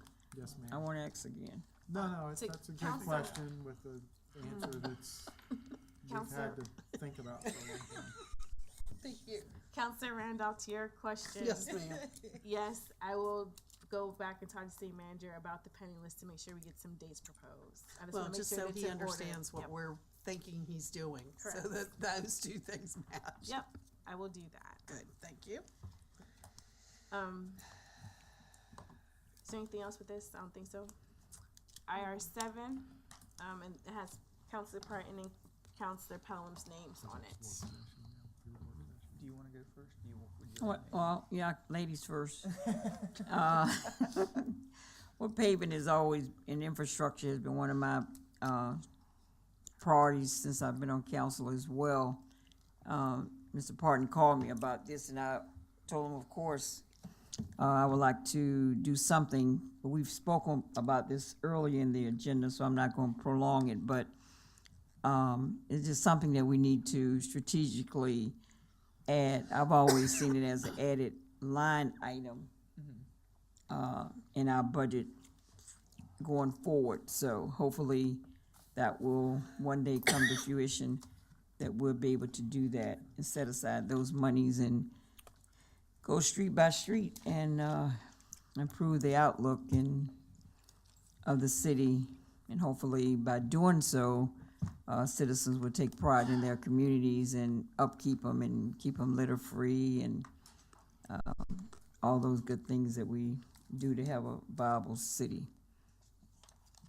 So just to real quickly dovetail on what Councilor Pelham said, this is something that, both her and I are very passionate about. I'm just a very firm believer in improving neighborhood infrastructure. It's probably the biggest thing that I ran on when running for city council. And I would really like to see, the old paving program brought back where roads were getting paved in the city every 10 to 15 years. I believe Mr. Strong had a program in place for something similar to that. I don't know if that was exactly the plan, but I do know that a lot of people, when they saw this on the agenda, they were very excited. And I think it's something that, we can all get behind. I think it's something that, like Councilor Pelham said, it's something that citizens will take great pride in. And so I'm just asking Councilor Pelham and I both for city council to allow the city manager and his staff to really, research this topic and then come back to us with a full report with how much this is gonna cost, what type of staffing additions are we going to need, and is, 10 to 15 years feasible?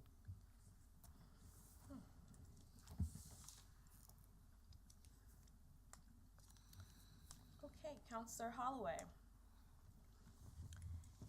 Infrastructure is also one of the bases that I ran on. And primarily, the constituents of the city of Hopewell are very interested in seeing that infrastructure is one of the progressions in the city of Hopewell. And that's a major concern when you have constituents very, very prevalent and want to put that in function. Okay. So we are elected officials and we should try to accommodate their request. Anyone else?